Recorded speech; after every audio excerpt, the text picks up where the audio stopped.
But Man, it's everywhere down here. I mean, even down to the now with the whole issue with they're sending kids back to school, and the what's public going on with schools have said, that? listen, the public schools have said, listen, we're not, at least in our county, in Palm Beach County, they had said, listen, we're not sending the kids back in. I don't care what the president says, we're not sending them back in, and we're going to do it from a distance till this figures out. And some of the other schools are saying that some of the private and charter schools are like, no, we're gonna bring them in, and it's kind of a pretty divisive argument that's going on right now. And we couldn't be more divided as a country in so many different pivotal issues. Tell me about it, John. It is insane how many. Like, it's almost like it's come down to just pure character. It's crazy. It's some of the decisions that are having to be made. Like in this instance, just for argument's sake, you look at a situation like this where, some parents have no choice, right? They Yes. can't be home with their kid. They got to work, and I completely sympathize with that. But, so other parents just want their kids out of the house so they can have time to themselves, so that Yes. they're not, so they have their own time, their alone time, right? And the argument on my head is like, how can you possibly expose your kids? Nobody knows this virus has changed so many different times, and the story behind it is still developing. Why would you want to send your kids in? And even it's just such an extended story. Like, why would you want to send your kids in, and with the potential that they could get sick? I mean, when you're running a rate right now that's like 20% of the people in the state have it or have had it. Yes. And that all these kids are in the same area and they're all tight, close, and in close confines. Even if they can't get it themselves, there's a very real possibility that they could bring it home. I mean, just one or two kids that come into a school could send that around like wildfire. And they're like, yeah, the mayor, who's a fucking moron here, or not the mayor, the governor. The governor, yes. He said sending kids going to school is as easy as you going to Walmart or you going to Home Depot. I mean, it's like, come on, man. I mean, you're talking about kids, right? I mean, it's one thing if it's adults. These are kids. You can't. It's going to be a sad situation when you see, because everybody from Jersey, from up north, wants to move down to Florida when you get old and you retire. The next thing you know, you go see your grandkids. Your grandkids give you the Rona. You don't survive. I mean, that's going to be horrible.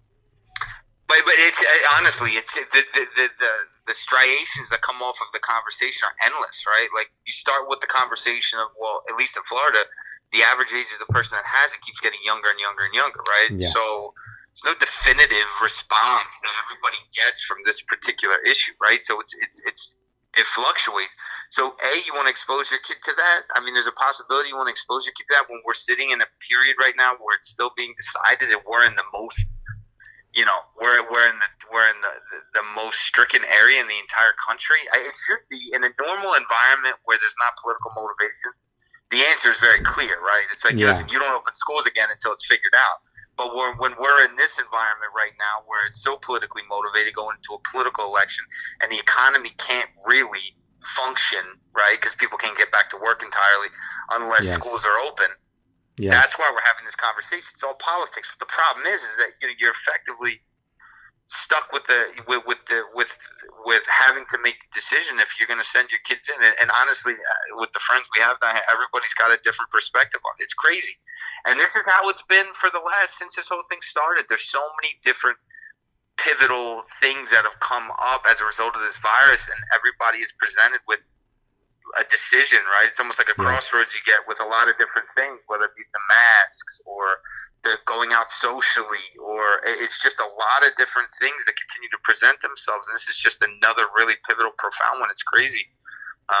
That comes with it. It's really just got this whole thing really has legs. And I think anybody that thinks that even if there's a vaccine that comes out tomorrow, right? All we keep hearing is bullshit about vaccines, right? And a large part of it keeps getting released because it's a way to try and prop the markets up, right? So I mean, you keep getting every little blurb, every little breath of air that one of these pharmaceutical companies has. They come out and they report it, right? Yes. But here's the reality. The reality of the situation is that, number one, there's no these vaccines, potential vaccines are running on like 30, 40, 50 people That's where they're doing their trials on. They're not doing their trials on 330 million people. Even when they do, something does get approved, it's a very real possibility. A lot of people, there may be people allergic to it. There may be people that aren't getting helped by it. I mean, it's not like a definitive solution to this. But more importantly, there's so much psychological, residual psychological shrapnel that's coming out of this situation. Yes. Like if somebody told you tomorrow, look, man, you're good to go outside. We got a vaccine. Go ahead, go to the bar. There will be people that will do that, right? They're the same people that are doing it right now, right? Yes. And then the people that are actually social distancing and doing the right stuff and everything like that they should be doing and never did not try and get other people sick are the ones that are going to be still thinking like that. You can't just change your thinking that's been embedded in you through fear and doom for the last 6 months and think you're going to wake up the following day and just start running out and changing your behavior back. It just doesn't work like that, right? And so, this is totally different new way of thinking for John, who 2 months ago was saying how Florida was 7 weeks ahead of northern states. Like no, hold on. I want to be clear about something because it's important. So okay, go ahead. We were 7-8 weeks away, whatever the case may be. But you have to understand something. We have now, as a society, this has become a fixture in our society, right? Okay. So whether I think that it's the worst thing in the world or I think it's a small modicum, the reality of the situation is that we have now normalized it.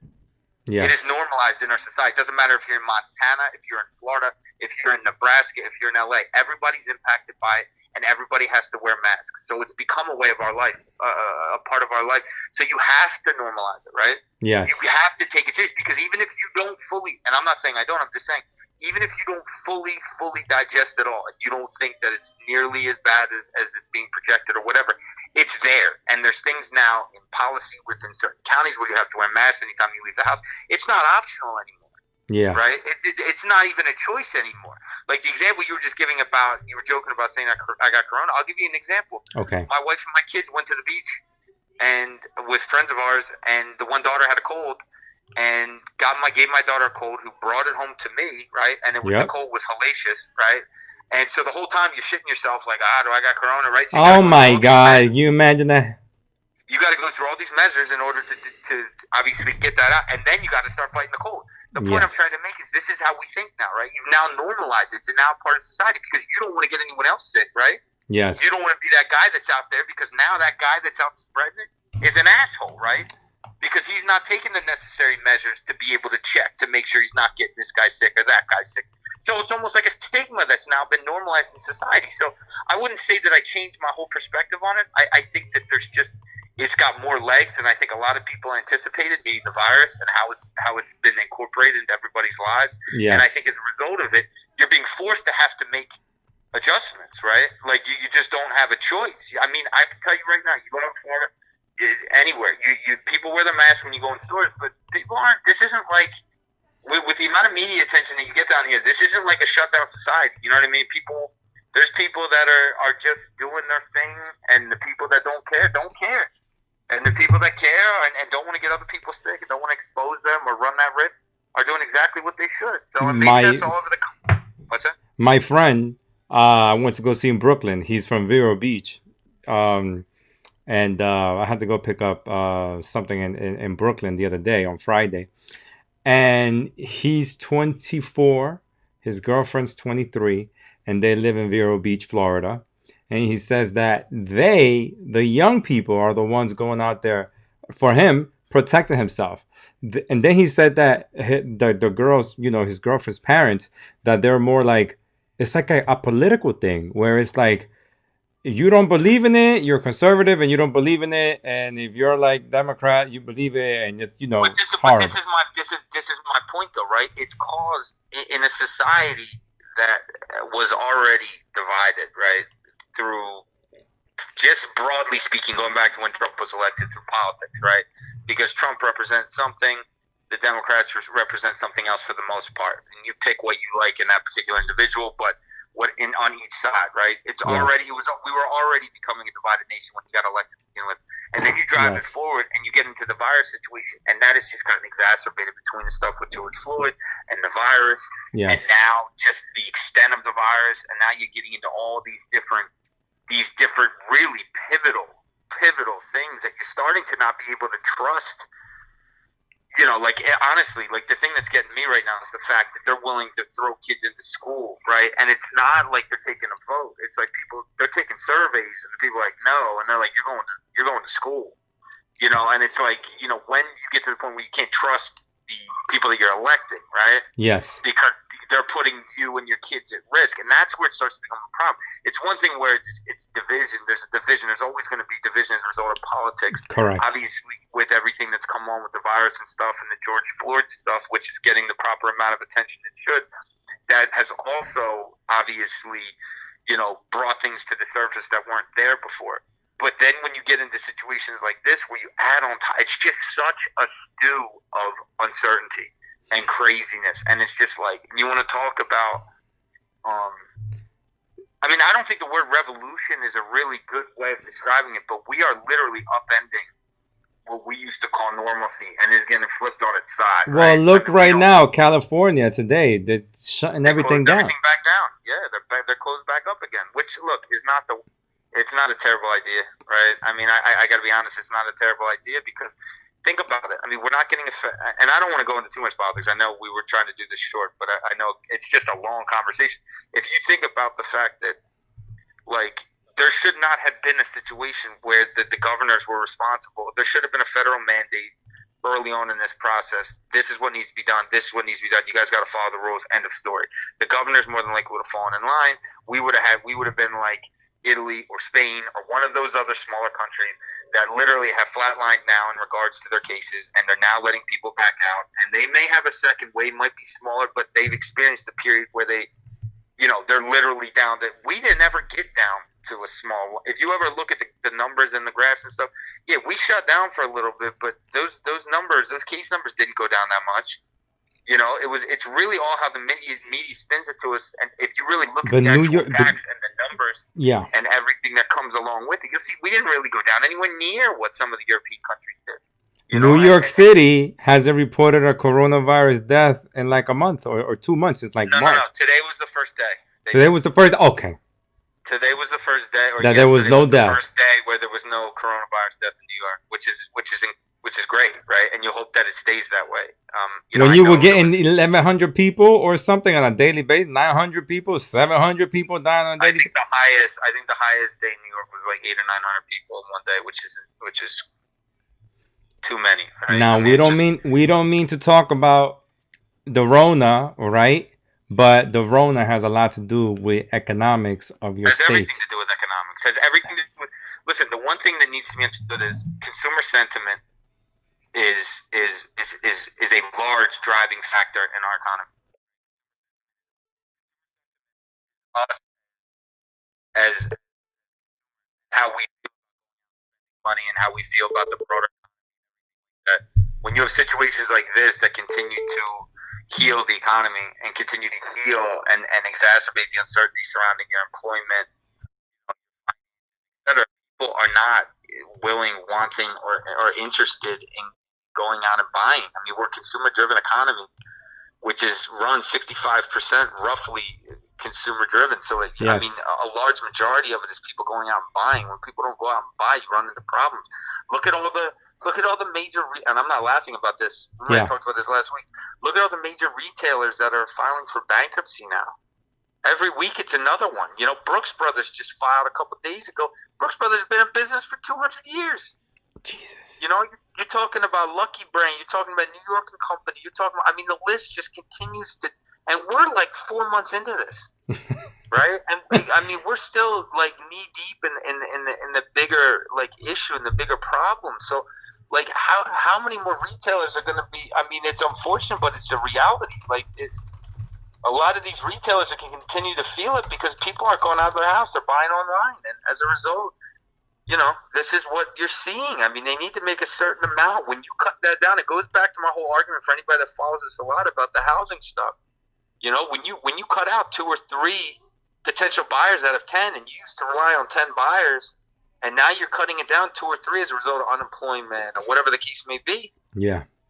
It causes a big amount of problems in a consumer-driven economy. If we were an industrialist like we were back in the 1900s and we relied heavily on that and our GDP was tied up, we wouldn't be having this conversation, but we're not.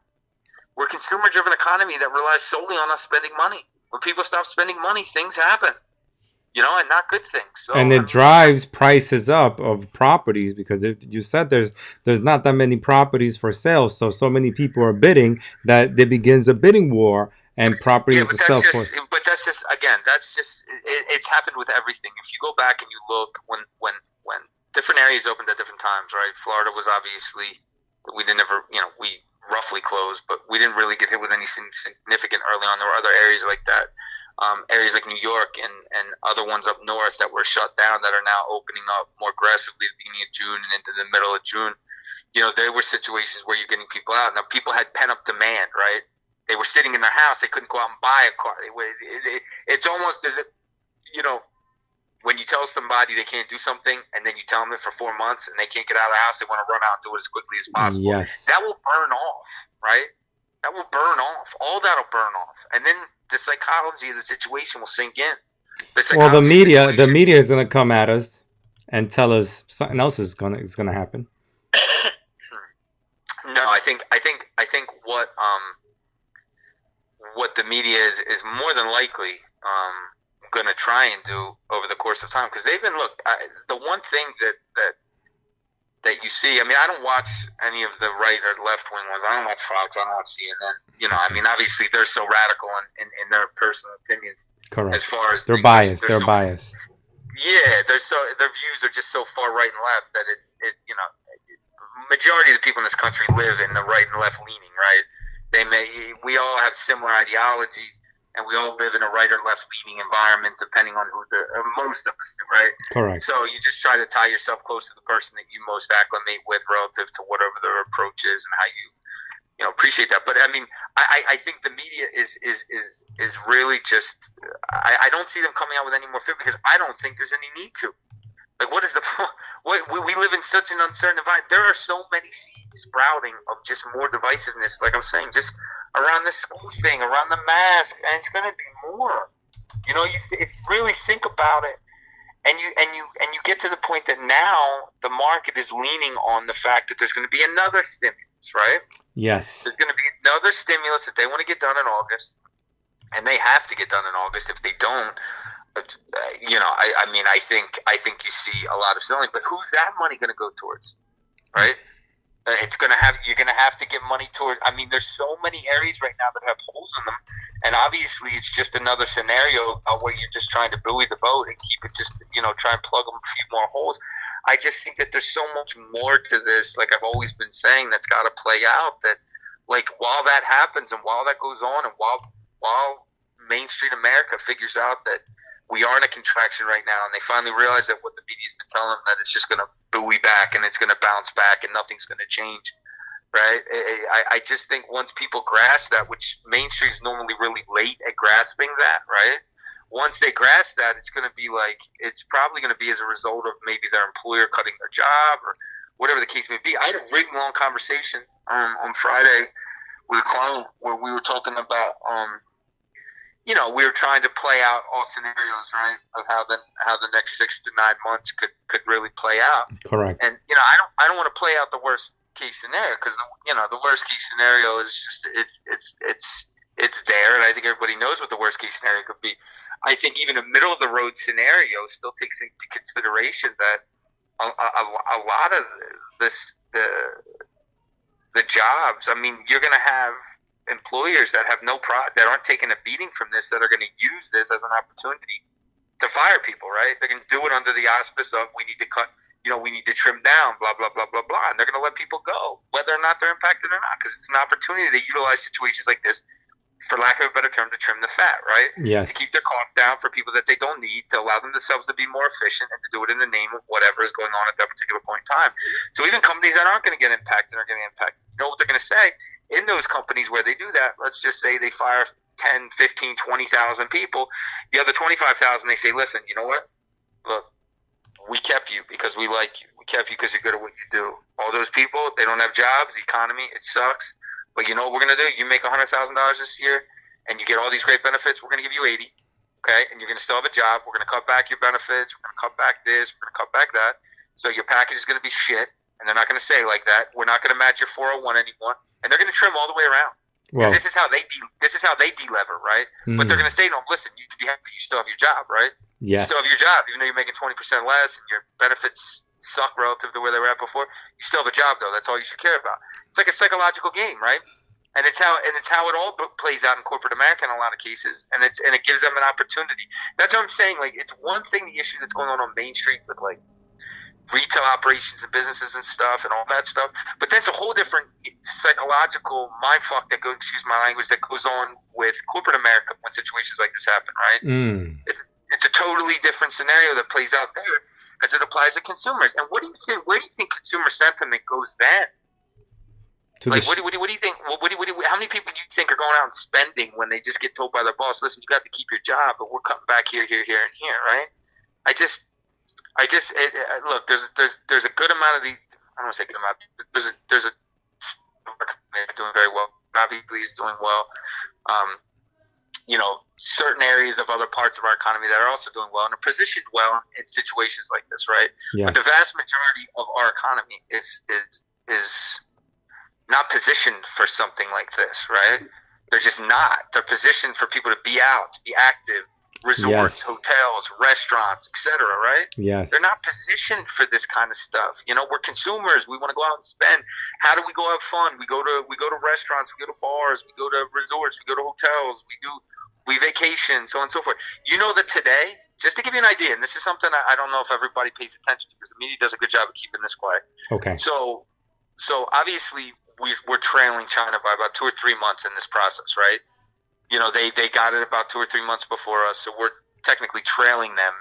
They have 1.8 billion people. We have 325 million, right? Just as a course of comparison, right? Yes. So they opened back up in, I don't want to say April, right? They were hit in January, early February. Then they will open back up in April, sometime in April. I forget exactly when, right? Yes. So they opened up in April. By June, they closed all the schools till January. Oof. Okay, so they went back to school. They closed all their schools until January with no further notice. They're not even revisiting. But yet we're not using them as a blueprint. When they have more people than us, right? They have a wider swath to base it from, but we're just ignoring that, right? They also decided that they're well, you don't know if they could be trusted, though, Jay. That's the whole thing. But that they're closing schools? Why would they make that up? Listen, the one thing that China does is China exacerbates things that they do in order to make themselves look better, right? Yes. More competitive. Correct. So they don't let you see the downside typically. They only want you to see the upside. Sometimes they Yes. exaggerate and embellish that, right? Correct. Yes. So in this case, when you see a situation where they're like, yeah, we're closing schools and we're not letting people back in to go to schools, and you see them doing it, why are we not? I mean, it's unnerving to me when you see situations like that, and then ultimately we go and we do it in a different direction. I mean, I know we already talked about it because it's a political move, but at the same time, it's all these things are not going to eliminate it from society, though. And the longer it lingers in society, the longer the extent of it continues to be a headline scenario, whether it be in Florida or Texas or Arizona or Los Angeles, or wherever it's growing right now at a rapid rate, right? There's not ever going to be a time that the economy can really get back on track, get back to the point where we can start putting the pieces back together and start moving on. It's just not going to happen. It can happen. Like, just think about it. I mean, just think about it. Any person that listens to this in their particular immediate situation, let's just say you're somebody that doesn't even believe it, right? You don't believe in anything. You don't believe it's a virus. It's all. Oh, there's people who don't believe it, Jay. There's a whole bunch of people who don't believe it. I understand that. There's people that think it's completely fabricated in every context of the word, which is insane to me. But I mean, even when when we were down here originally, before we really got hit, it was still obvious it was a virus, right? I mean, yes. It's obvious it's a real virus. The extent of how it hurts everybody, I don't think we even understand yet. But if you say to yourself, any person, even the people that don't care and do whatever they want, they're still impacted by it because they can't do the things they want to do, right? Yes. They can't go out and spend the money they want to spend on things. They can't go to the bar and hang out. They can't go to a nightclub. You know, you're limited the amount of time you can go to the beach. You can't do all these things that you typically would have been able to do before. Yes. So you can't, if you're the guy that doesn't even care about it, it's like, fuck it. I don't care. I'm not paying attention to it. But It's even not, you can't do anything. What's that? But even you can't do anything. Even the guy who doesn't care about That's anything. what I'm saying. That guy can't even go out and spend money as much as he wants to typically spend. He's limited, right? I mean, he can do it, but he's going to be stuck sitting in his house, right? Which is not what that guy wants to do. That guy wants to act like, you know, this is nonsense. He wants to show everybody in the world this is made up and it's ridiculous, and it's fictitious, right? And they want to go out and be able to just shove it in everybody's face. They don't want to sit home and do it. They don't want to go out and order food from a restaurant and sit home. They want to go sit in the restaurant, right? Yes. But you can't even do that to the extent you want to do it because you're limited too. So even the people that don't take it serious are impacted. Everyone's impacted. Yes. You know, and then it limits the amount that trickles down to the broader economy, right? Yes. It limits the amount of money that you can make at a restaurant. I don't know how the restaurant industry survives. I've been saying this from the beginning. I don't know how the airline industry survives this. I think I started going to the whatchamacallit, my barber. You know, they got their plastic, you know, covers and everything. They have a mask on. It's usually the AC is on full blast more because it's hot. But no, the barbers are still active. I mean, I started going back to my barber. I mean, they got to get a certificate now. Coronavirus, COVID something is called a certificate, and they have to show it on their mirror to let people know that they're like certified to cut hair. Right. No.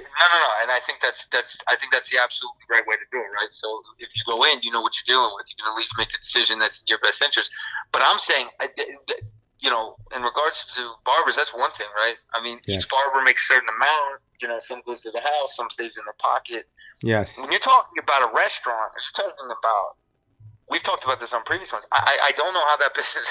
Well, you got some of your friends who are. I mean, we're dealing right now with pizzeria owners. A large majority of South Florida, Southeast Florida, Southwest Florida is a large majority of the business down here is restaurants, tourism, hotels, etc. Right? Yes. So I mean that it's not. You don't have large pharmaceutical companies down here. You don't have, you know, large these conglomerate industrial organizations that you just don't. It's much more catered around. Maybe that's in the middle of the state. I can tell you it's not down here in the southeast and southwest, or down when you get down towards the Keys. So it's largely almost entirely driven that way. So when you see, you know, when you talk to people and you ask, you know, I got a lot of clients that own restaurants. I also have friends that own restaurants, and everybody has the same conversation. You just don't. How do you find where's the future at? Yes. Right.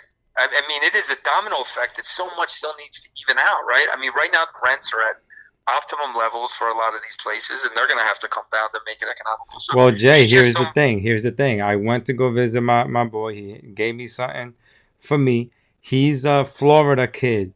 He was working for the music industry up here. He said he had 4 roommates in Brooklyn. They're all leaving. So that was 4 people paying what, $1,250 each for like a $5,000 a month. You know, that's gone. They're leaving Brooklyn, or they're leaving. They're leaving. They left Brooklyn to Vero. They're Vero kids, and they got jobs over here in Brooklyn, and they were working in Manhattan. But now the coronavirus took them down, so they went back down to Florida.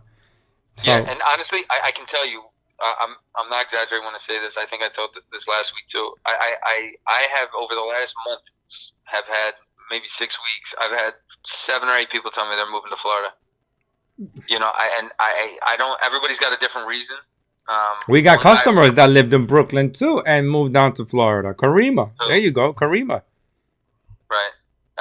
I didn't know that she did, but that's what I'm saying. Like this is. I mean, people just want to be able to have that freedom and make the decision on their own, which I think, you know, and you're not necessarily getting that in a lot of other areas. Which I say, this is what I'm saying. See how it's like there's so many pivotal decisions that are having to be made, like in this period. It just seems like such a period of just in every uncertainty. Area, there's uncertainty.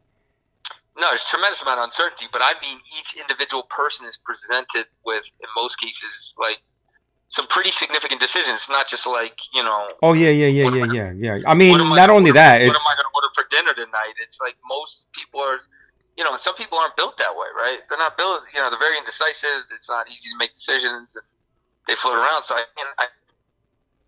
the consumer sentiment whatsoever. But I think, the one good thing to talk about businesses, and tie in a little bit to more specific stuff that people listen to us for is that, okay. there's still $100 billion left on the. But how fast is that gonna go, Jay? What's that? How fast is that money gonna go? It hasn't been going fast because a lot of people weren't applying for the PPPs and the loans, because they kept changing the stipulations almost weekly, right? Yes. About who was going to be able to forgive it and what the terms, what were the funds able to be used for, so on and so forth. So that left, I know as recent as last week, I think there was $130 billion left that still hadn't been used.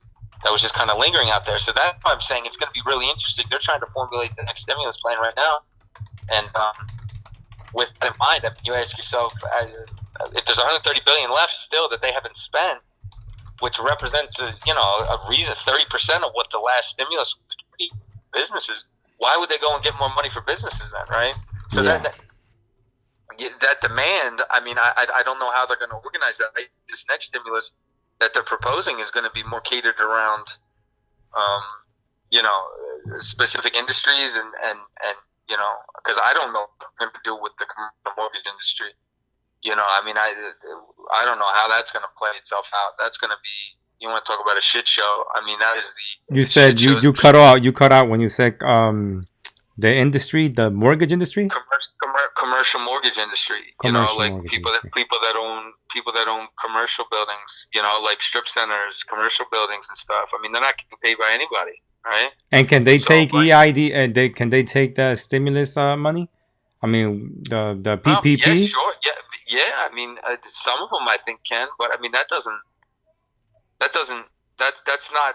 the business. If you're a strip center and let's just say this is not unreasonable. Let's say you're somewhere in North Jersey and you own a 20 unit strip center, right? Commercial unit, right?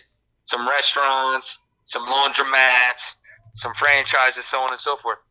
If you got 80% of the businesses that aren't making money, and some of them that are already out of business, you can't. That stimulus money is literally just. I mean, you might as well set it on fire because it's just carrying you over. Yes. Who do you think is out trying to rent a new space right now? You lose 80% of that, you can market all you want. Nobody's coming in and opening retail businesses right now, and they're certainly not doing it on a wide swath. So, what does that guy do? Not only that, but I mean, think about if you own the big commercial buildings, or if you all this stuff. I mean, it's just those people in New York City. What $40,000 a month, $30,000, something stupid like that. What, for commercial space? Commercial space, yeah, renting on a monthly basis. It's more. I'm sure some areas are way more than that. I mean, you can get spaces in Philly for high profile spaces at $40,000 a month. New York, a completely different monster. So I mean, I'm sure it's much more than that. I'm just saying that hopefully the next stimulus bill gets attributed towards that problem, because with that giant question mark out there, real estate is a huge pillar of our broader economy, right? Whether it be residential, commercial, etc. I mean, it's huge.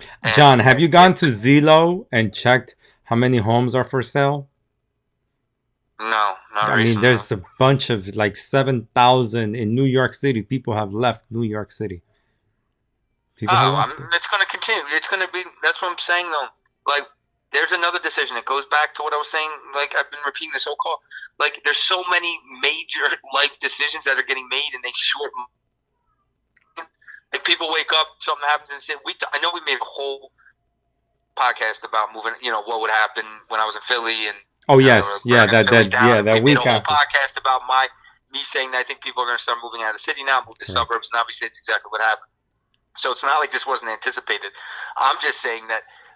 That's another example of what I've been talking about earlier, which is that's a huge decision, right? If you lived in the city all your life, now you're moving out of the city. That's a big change. Just that is a big change for people, right?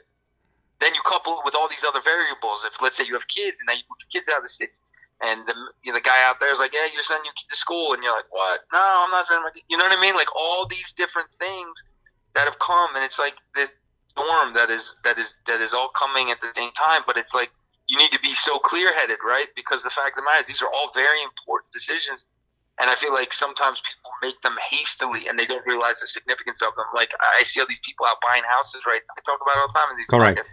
It's crazy. It's crazy. It's But, crazy. but Jay, the rates are as low as rates are the lowest. Rates are the lowest as they can be. I want to take advantage of this rate because I don't know, it may go up soon. But that's why would it go? But that's what I'm saying. Like that's great. I know. I'm just giving you an example because that was the next question that I was going to ask you is what's good with these rates. I mean, even with I mean, we're gonna lock down again for I don't know for how long, how many weeks, but will that, in order to let this the economy stimulate more, will we, will the government just be like, all right, cool, zero interest rates? No, they're not gonna do that. No. The interest rates stay down and will stay down perpetually. Like we made a whole podcast about interest rates. Correct. And why they fluctuate and how they fluctuate. Correct. Interest rates move with the economy. I mean, obviously they're ahead against inflation. So as inflation starts to run away, meaning like the cost of goods per the dollar start to run up, then obviously rates, they obviously help to even that. For instance, in a normal economy, like we talked about, I don't want to get into too much details, but in a normal economy, when real estate values start to go up, you start to recognize, if you're the Fed, that there's a bubble forming in certain areas. You start to raise interest rates if the economy is humming in all particular areas, and that helps to bring values down because people can borrow less, right? Mm-hmm. When you raise the interest rate, you can, at $100,000, if your 55% debt to income is maxed out at, let's just say 3%, $300. If that rate goes up to 4%, then it's $400. You're not making that, right? And that happens on a wide swath because everybody runs up right to the 55% or whatever it is at that time. So it slowly starts to bring values back down, right? Yes. And you start to even out and you feather out that bubble. But in a situation like this, where, I mean, number one, the last thing I'm worried about is inflation right now. But in an economy that is incredibly fragile, I mean, there's bankruptcies everywhere. It would be an impossibility for them to raise. An impossibility, right? They tried to raise interest rates in 2018, and you saw what happened. Do you remember what happened going into the end of 2018?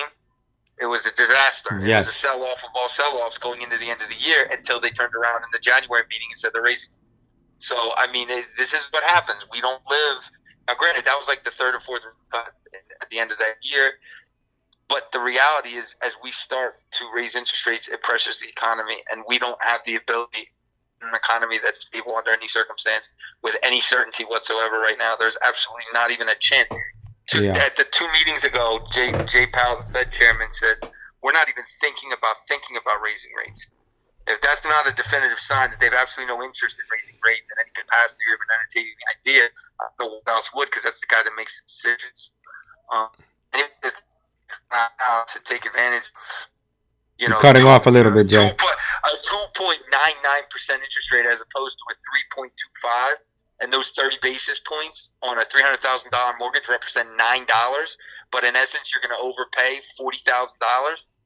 I mean, I think they need to probably get their numbers a little straighter, because the reality of the situation is that there will come a time when more inventory is going to come on the market, because it's going to have to come on the market, right?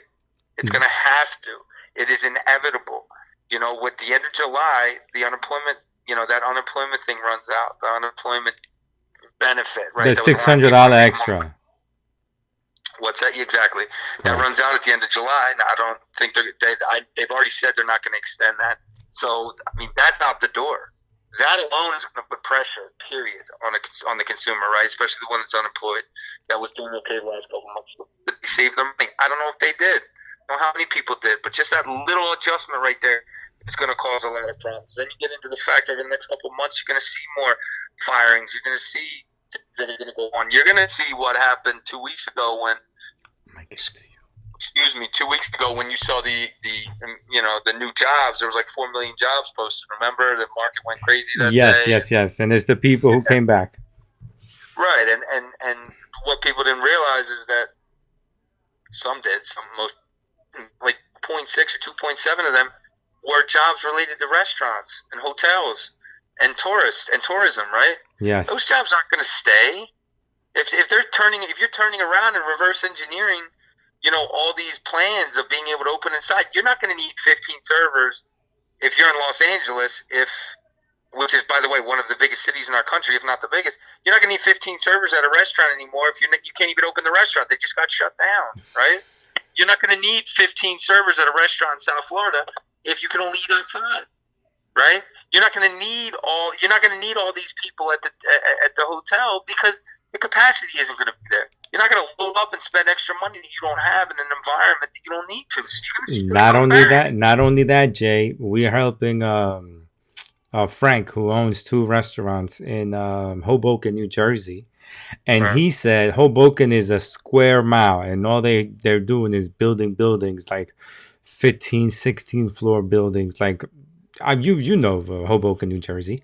New Hoboken, New Jersey, 15 years ago was shitty, and now it's like yuppieville, because the path is right there. The path goes straight into New York City. You are there in 18 minutes in New York City. Whether it's whatchamacallit, Ground Zero, New York City, which is Lower Manhattan, or you in 33rd Street, which is Midtown. So, but he said, Gizzy, as soon as the pandemic hit, I said, all right, cool. No one's going to come inside of the restaurant. At least I have the delivery business. But even that, everyone that was young, that lived in Hoboken, they all left to live with their parents. Yeah. So on top of that, you got to deal with that. No, but this is what I'm talking about. This is what I've been talking about for a long time. It's just like you can't go and look at Walmart, you can't look at Target, you can't look at Amazon, you can't look at Microsoft, you can't look at some of these businesses that are thriving and treat them as a representation of a broader economy. It's just not. There's a disconnect there. There's a moat that exists there, a giant fault line that exists there that separates. Right? Yes. They're still doing great. They're doing exceptional because they were in the right business relative to what's going on right now. Mm-hmm. There's a lot of businesses, tons on Main Street that don't have the capital that they do, that don't have the growth that they do, don't do the numbers that they do, don't have any of those elements, or have the ability to sustain this kind of a prolonged downturn. And as a result, this is what you're saying. So this is what I'm saying. I've always been saying since the beginning. This is just the early stages of this, Like everybody's like, yeah, when you get the vaccine, man, everything will be different. Like, no, man, no, it won't. No, it won't. I don't know what you're talking about. The vaccine is not going to print money. The vaccine doesn't get retail business on Main Street back in business. Yes. That doesn't allow the bank to turn around. Let's just say some guy sells handbags, or some woman owns a handbag business, in a storefront, right? That she does, let's just say $750,000 in a normal year, makes 30% on that. She hasn't been open for 5 months. She took the PPP money, she took the disaster loan money. That just got her through the last 5 months.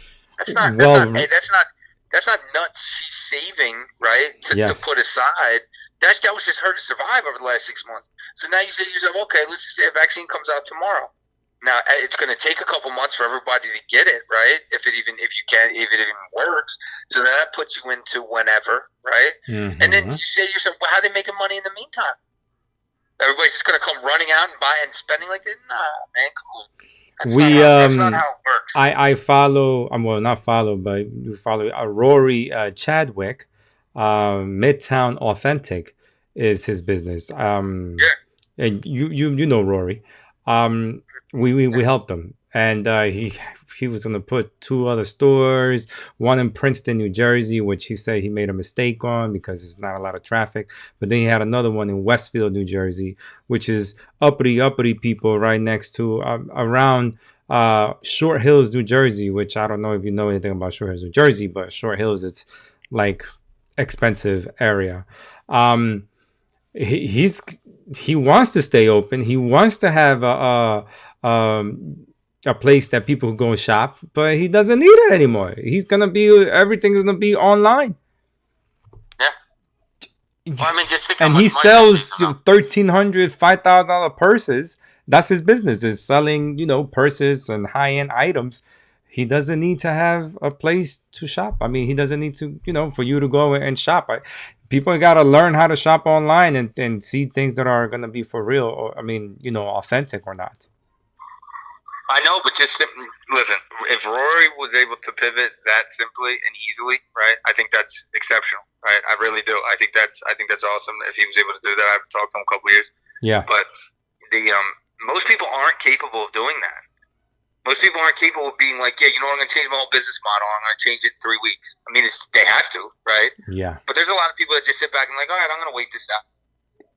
Knowing that it's such a social experiment, like it really is. It's become such a massive social experiment because you get to see how people respond to these kinds of situations and how they pivot, or if they don't pivot, and how they're able to kind of navigate, if they're able to navigate. Some just don't have options, I mean, that's why I keep coming back to the restaurants. Like, I don't know how, like, if you know how the restaurant business runs, if you're familiar and you know that even the great restaurants might make 10%, right, margin. Yes. And you say to yourself, you cut half the tables in half, just that alone. And you're limiting their ability to even have people inside, or even, let's just say we get back to a scenario where it's just, you have to social distance, whatever. I mean, half of that, there's just no way. You don't even get close, So it's like such a level of uncertainty that exists. Like, man, like it's disturbing. I honestly try not to play this stuff out, because the way I do anything is I got to walk it down. Well, here's the thing, Jay.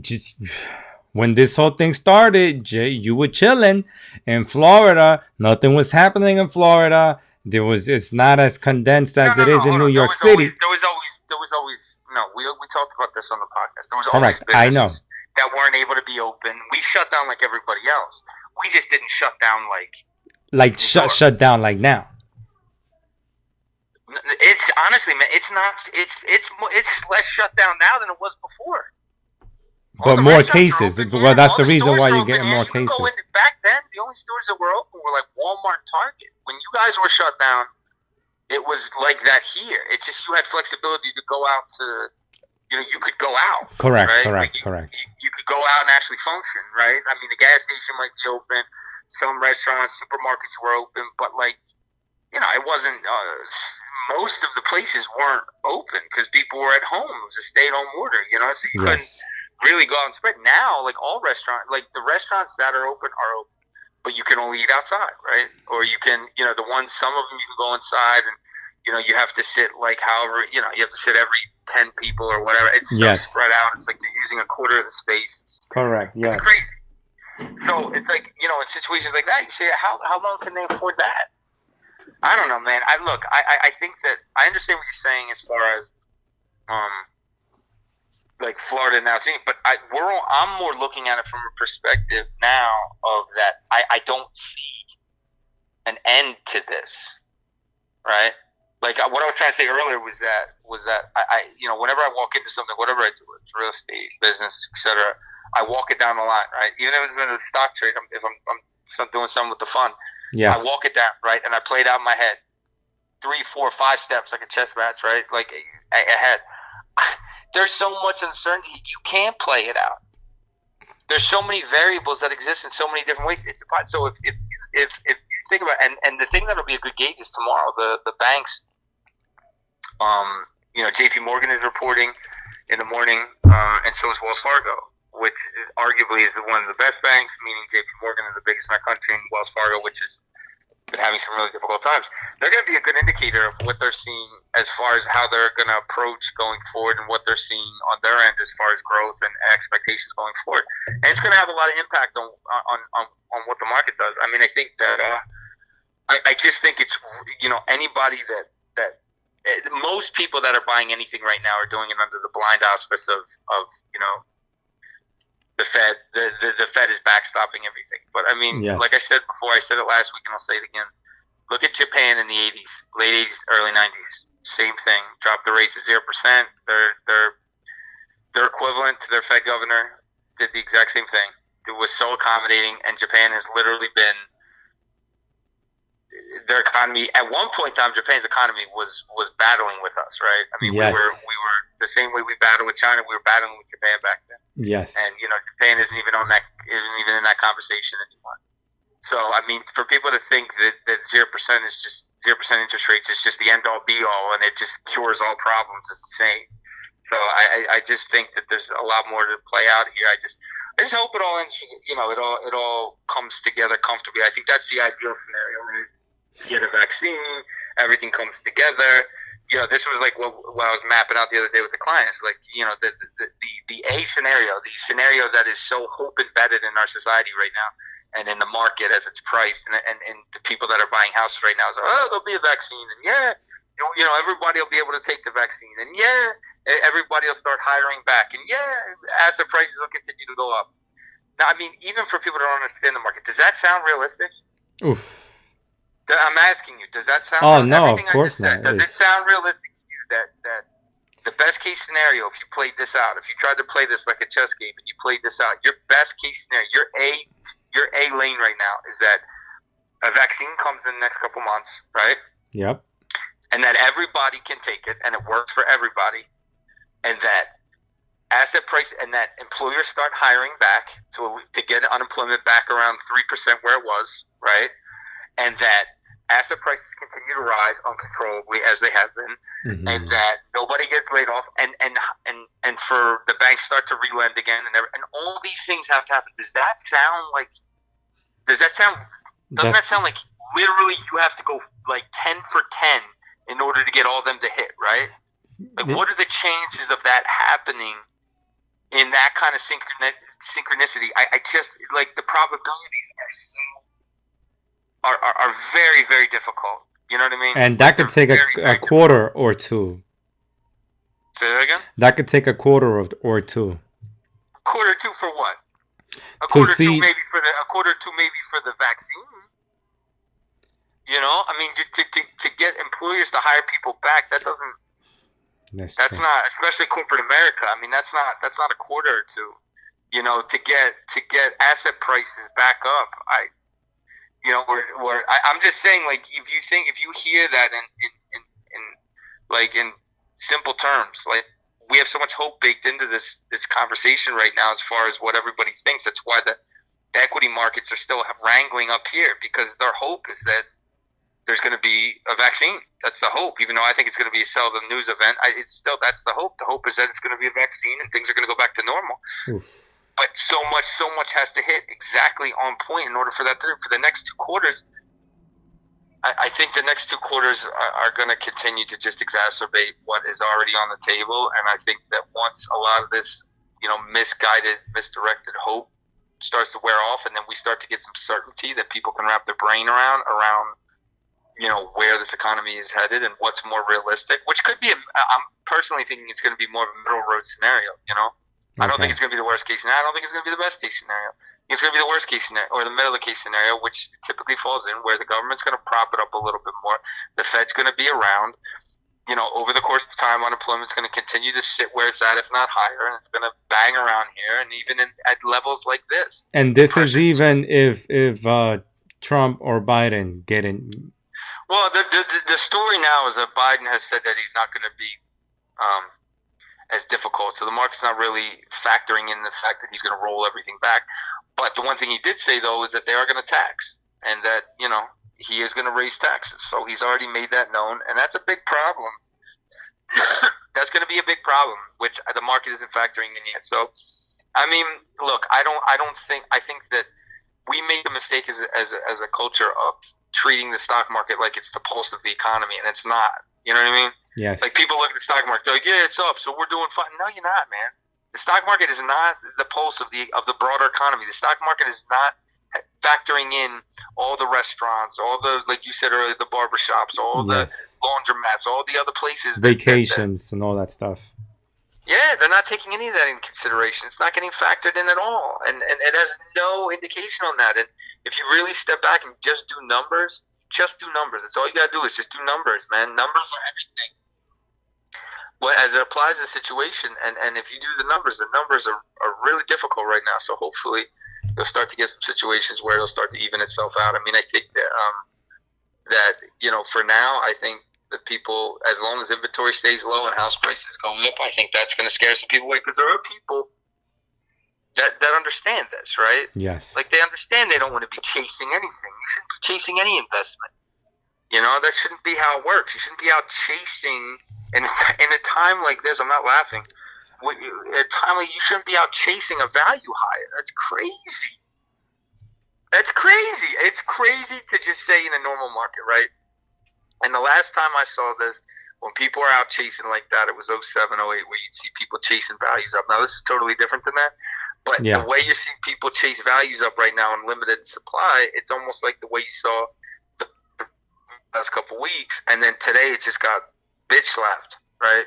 I mean, it was up 500 points to close flat, right? VIX is up to an all-time. Well, it went up $4 or $5 today by itself. It looks like it's heading back up to 45, which would push the market down even more. I mean, you're getting to a situation where eventually reality is going to set in, and a lot of these disconnects will start to reconnect. But for the time being, I just think that I don't know why everybody just can't just. I don't know. I understand that the argument is that people think that rates are going to go up. That's not going to happen, right? We talked about that. We made a whole podcast for anybody that's paying attention. But once you're able to identify a lot of these variables, to know that they're not going to change, all you're doing by waiting is just putting yourself in a better position.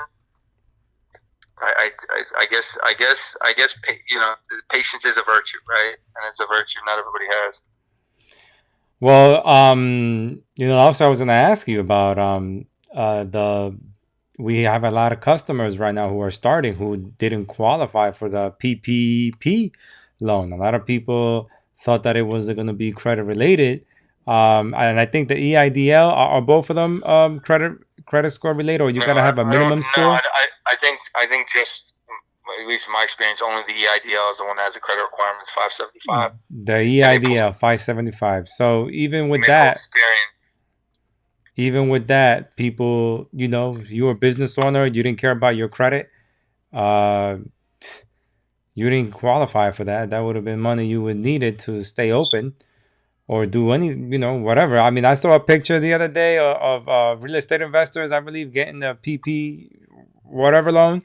And you saw two BMWs, the two-door, like supercar type, and the caption was, "How are you spending your EIDL or PPP money?" Crazy, right? Like, how are you spending it? I know, but listen, this all like, I know a lot of people don't look at this the way I do, but just look at that though. I know that's a small example, but it's really not though, because what they found out is that a lot of people took the money that they got from the PPP, or not the PPP, the disaster loans and the stimulus stuff, and they put it towards the stock market. You understand what I mean? And they sent it to, they put it into things that had nothing to do with sustainability or their own personal sustainability, which is concerning, right? It's concerning for getting out on the other side. It's concerning for a multitude of reasons. Yes. And it becomes a situation where, this lends to what I was saying earlier. Now, I know that it's as far as the PPP and the disaster money. If I applied for a client today, I did one today for them. They tried to do it themselves. It didn't work. So now we did it right and got it submitted. So still the money there for people that need it. You need at least a 575, at least on the disaster. I would go the disaster loan route just because of the fact that the approvals they're giving are significantly higher than typical. And the terms are incredible. I mean, they amortize it over 30 years, meaning you have a 30-year payback like a mortgage. You don't make a payment over the first year. See, everybody likes the PPP because they think they're going to get it forgiven, right? So even if they get 20 grand, they're like, oh, that's free money. I want to get to 20 grand. The problem is they don't realize that they've changed the qualifications so much on how that money's going to be free that it really tied people up and jammed them up, and they didn't have a clue, right? Yeah. The stuff with the disaster loans is totally different. You have no payments for a year. And you can pay it back at any point in time in that year with no prepayment penalty. And then after that year, you start your 30-year payback, which is still really good. Like I said, more recently, I got a client approved for 150 grand, and the payment was like $700. Yes. That's good. If 150 grand, just to give you a point of comparison, typically speaking, most personal loan lenders, whether it's on the business side or the personal side, they typically only go out 5 years.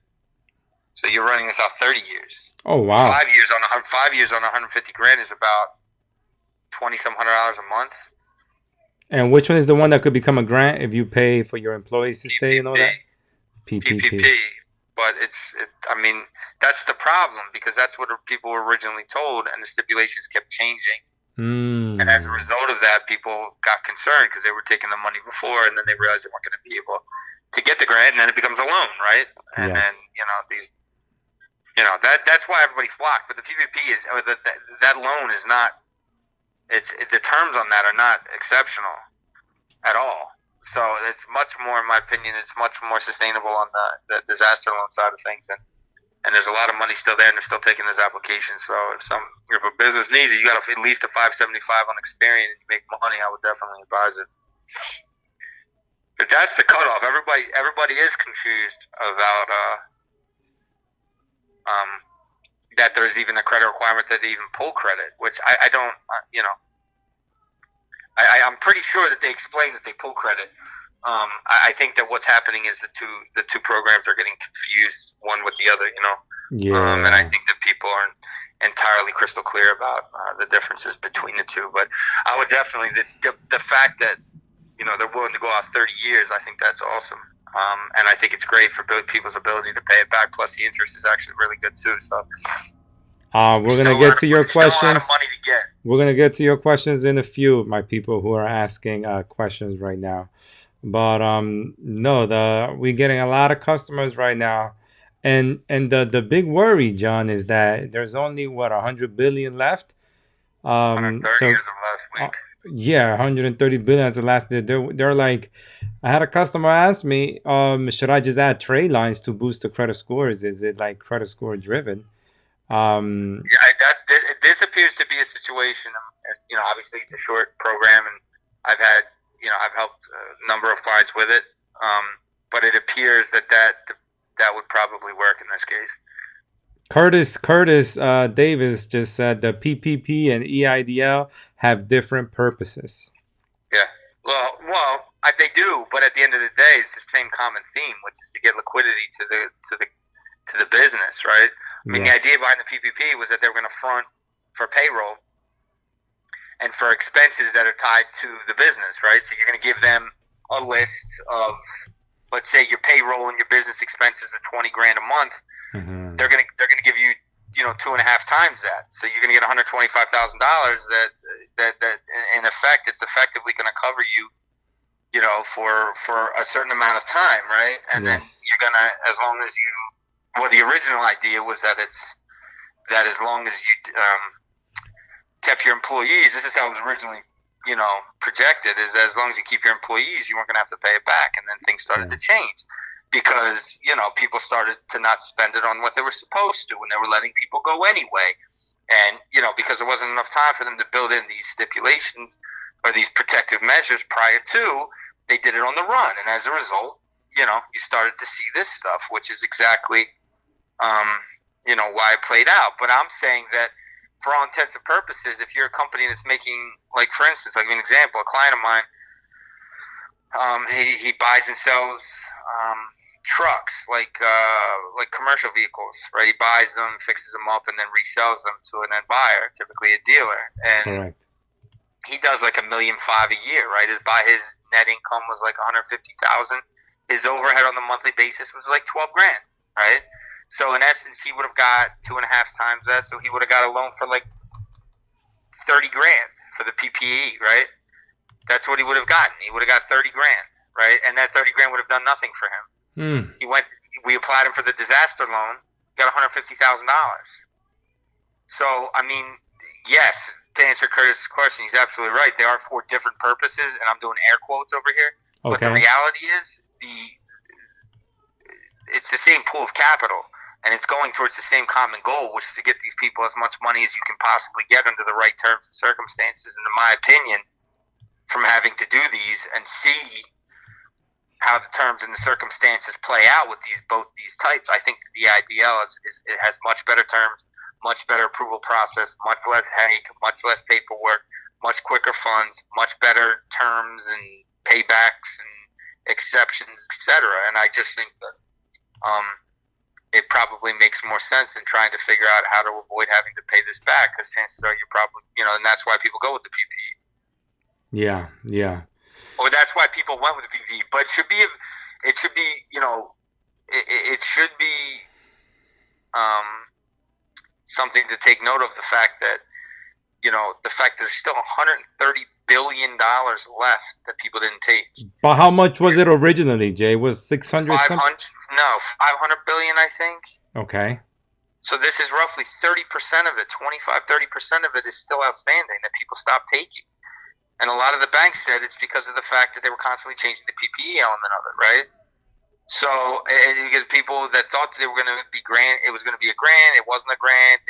They didn't know that they were going to have to be, people were going to watch how they were spending the money, and they had to provide receipts on how they spent it or what they put it towards. Yes. They were like, forget it. It doesn't sound like it's free money anymore, right? Correct. Now they're like, forget it. If I got to play by the rules, I don't want to do it. You know what I mean? So then they stopped going towards it. And the disaster loans were closed for a little while until sometime in the end of May, I want to say, and then they opened back up. So then they started getting hit, and people started to see that was a much more advantageous process with a lot less red tape associated with it. So I just think it's better. And I think for people that need the liquidity, having the ability to pay it back when you feel like it, or within the first year if you recover quickly, that's a large amount of money too. In regards to just the example I gave, the guy. At the end of the day, Jay, it's our money too, right? That's taxpayer money that we're using. From the SBA? No, taxes that we're going to be paying. Isn't that our money? No, but are you talking about the disaster loan money and the PPP money? It's yes. from the Treasury, but it's getting pumped to the SBA, right? Correct. So the SBA's, ipso facto, they're for like the PPE loans, they're basically just insuring those loans. So from my understanding, the PPP loans are staying on the balance sheet of the institution that you originated with. Okay. So if you opened up your PPP loan with Chase, okay, that stays on Chase's balance sheet. The only time that Chase goes back to the SBA, like a typical SBA loan, is if you stop paying Chase. Does that make sense? Yes. So no, you're not funding it. You're only funding it on the PPP side if that person defaults. Because that's when it's like any typical SBA loan. It's any typical SBA loan. Take all the market constraints out of this and all the crazy market stuff that's going on.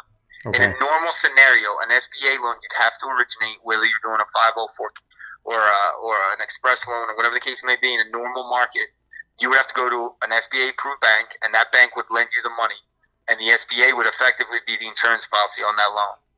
They would literally insure up to 85% of that loan. So the bank was only on the hook for 15% of that loan.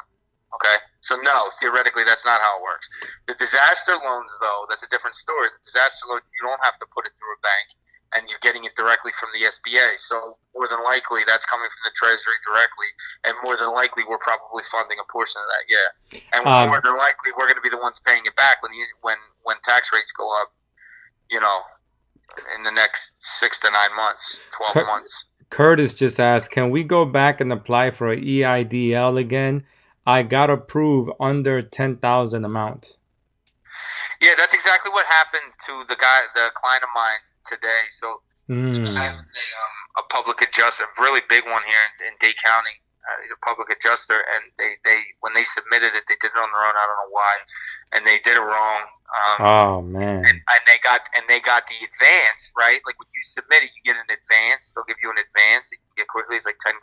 Okay. And they got that, but they get denied for the broader loan, so they got the advance. So we were able to actually go back in. I made the necessary adjustments. They just submitted it wrong. I made the necessary adjustment. We submitted it today. So based on the numbers, he should be getting somewhere roughly around, I would think, somewhere in the 150 range relative to the numbers on there, the amount of time they've been in business, everything else relative to the other experience I've had with submitting these. So to answer his question, yeah, I would think so. I would certainly think so.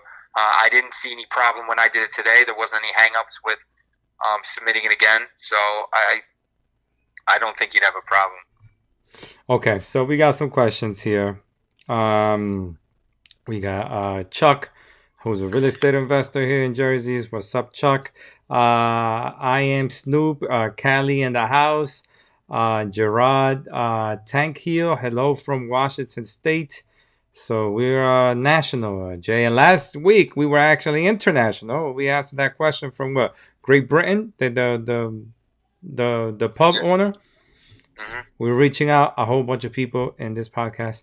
Fat Boy, why are you in the dark, Gizzy? No, this is like a new studio setup. I'm doing Ecamm Live, where it's pretty cool. As you can see my screen, I got all my GizzyCredit hashtag up. I got the thumbnail up. I got a wording that says John on the phone. My email address is pretty cool. We're gonna be next week, John. We're gonna see John and we're gonna have fun.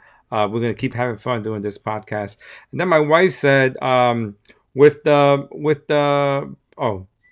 wife said. Yup. Oh no. O'Brien Smith said, "Yup. The old heads don't want to wear the mask." Wow, that's true. Then we got Vito Lapore or Lapore. John and Gizzy, you guys are much better than the news these days, speaking the truth. Antonio Fratalone, a G-man, what's going on? Then my wife said, when about the schools, yep, my school is sending out surveys, but it looks like we are going back in September, regardless of how parents and staff answer surveys, she says. Yeah, no, that's exactly what happened. And the crazy thing is, what happened down here, or is happening down here, is that they're showing what the surveys were, and certain now, not Palm Beach County. Palm Beach County said that the public schools were like, no, we're not gonna risk it with the kids. We're just not gonna do it, and they didn't want to go back anyway. But certain other, like I said, private schools, charter schools are like, we're staying open. And we'll do certain things that'll accommodate it, but we're bringing kids in, which I just think is reckless. So I think it's going to be a conundrum that's going to happen. It's going to be a problem. It's going to happen all over the country, right? Obviously, in the areas like we're in, and the other hot spots right now, because Florida starts school early. Florida starts school in like 3 weeks. Yes. So, there's no way that this virus is going to be able to die down quick enough to where, even if it starts the second week of August, that it's going to be gone. And then we're not even close to that. I mean, there was 15,000 cases reported yesterday, right? So that's ridiculous. I don't even think at the worst of New York that there were 15,000 cases a day. I mean, the case count is insane. Yesterday was 15,000. Today was 14,400. It's insane. Right, so to think that we're in that kind of an arrangement, and you're sending kids to school, it's crazy, man. It's crazy. It's crazy to me. Maybe it's obviously not crazy to everybody, but to me, it's crazy. So I think every county is going to have that conversation, and I think it's going to be just another pivotal topic that's going to be decisive, because, like it is down here, because some people are all about it. Some people are like, my kid needs to get to school. You got to get him out of the house. He's got to be active, and it's like, okay, well, why can't you just do it when the coast is clear? You know what I mean? Like, why can you run around the block with them? I mean, to me, the way I view it, my perspective, I just don't see the need to risk it when you're talking about kids. If it's adults and you're making them go to work, there's obviously an extended and added level of understanding in that situation, and there's a lot more years and knowledge and so on and so forth. But trying to get young kids it's difficult enough to get them walking a straight line, let alone telling them not to touch each other or play anything. Not only that, but what they're describing school's going to be like, they have them wearing masks all day. They can't leave their classroom. They can't leave their desk. There's no gym.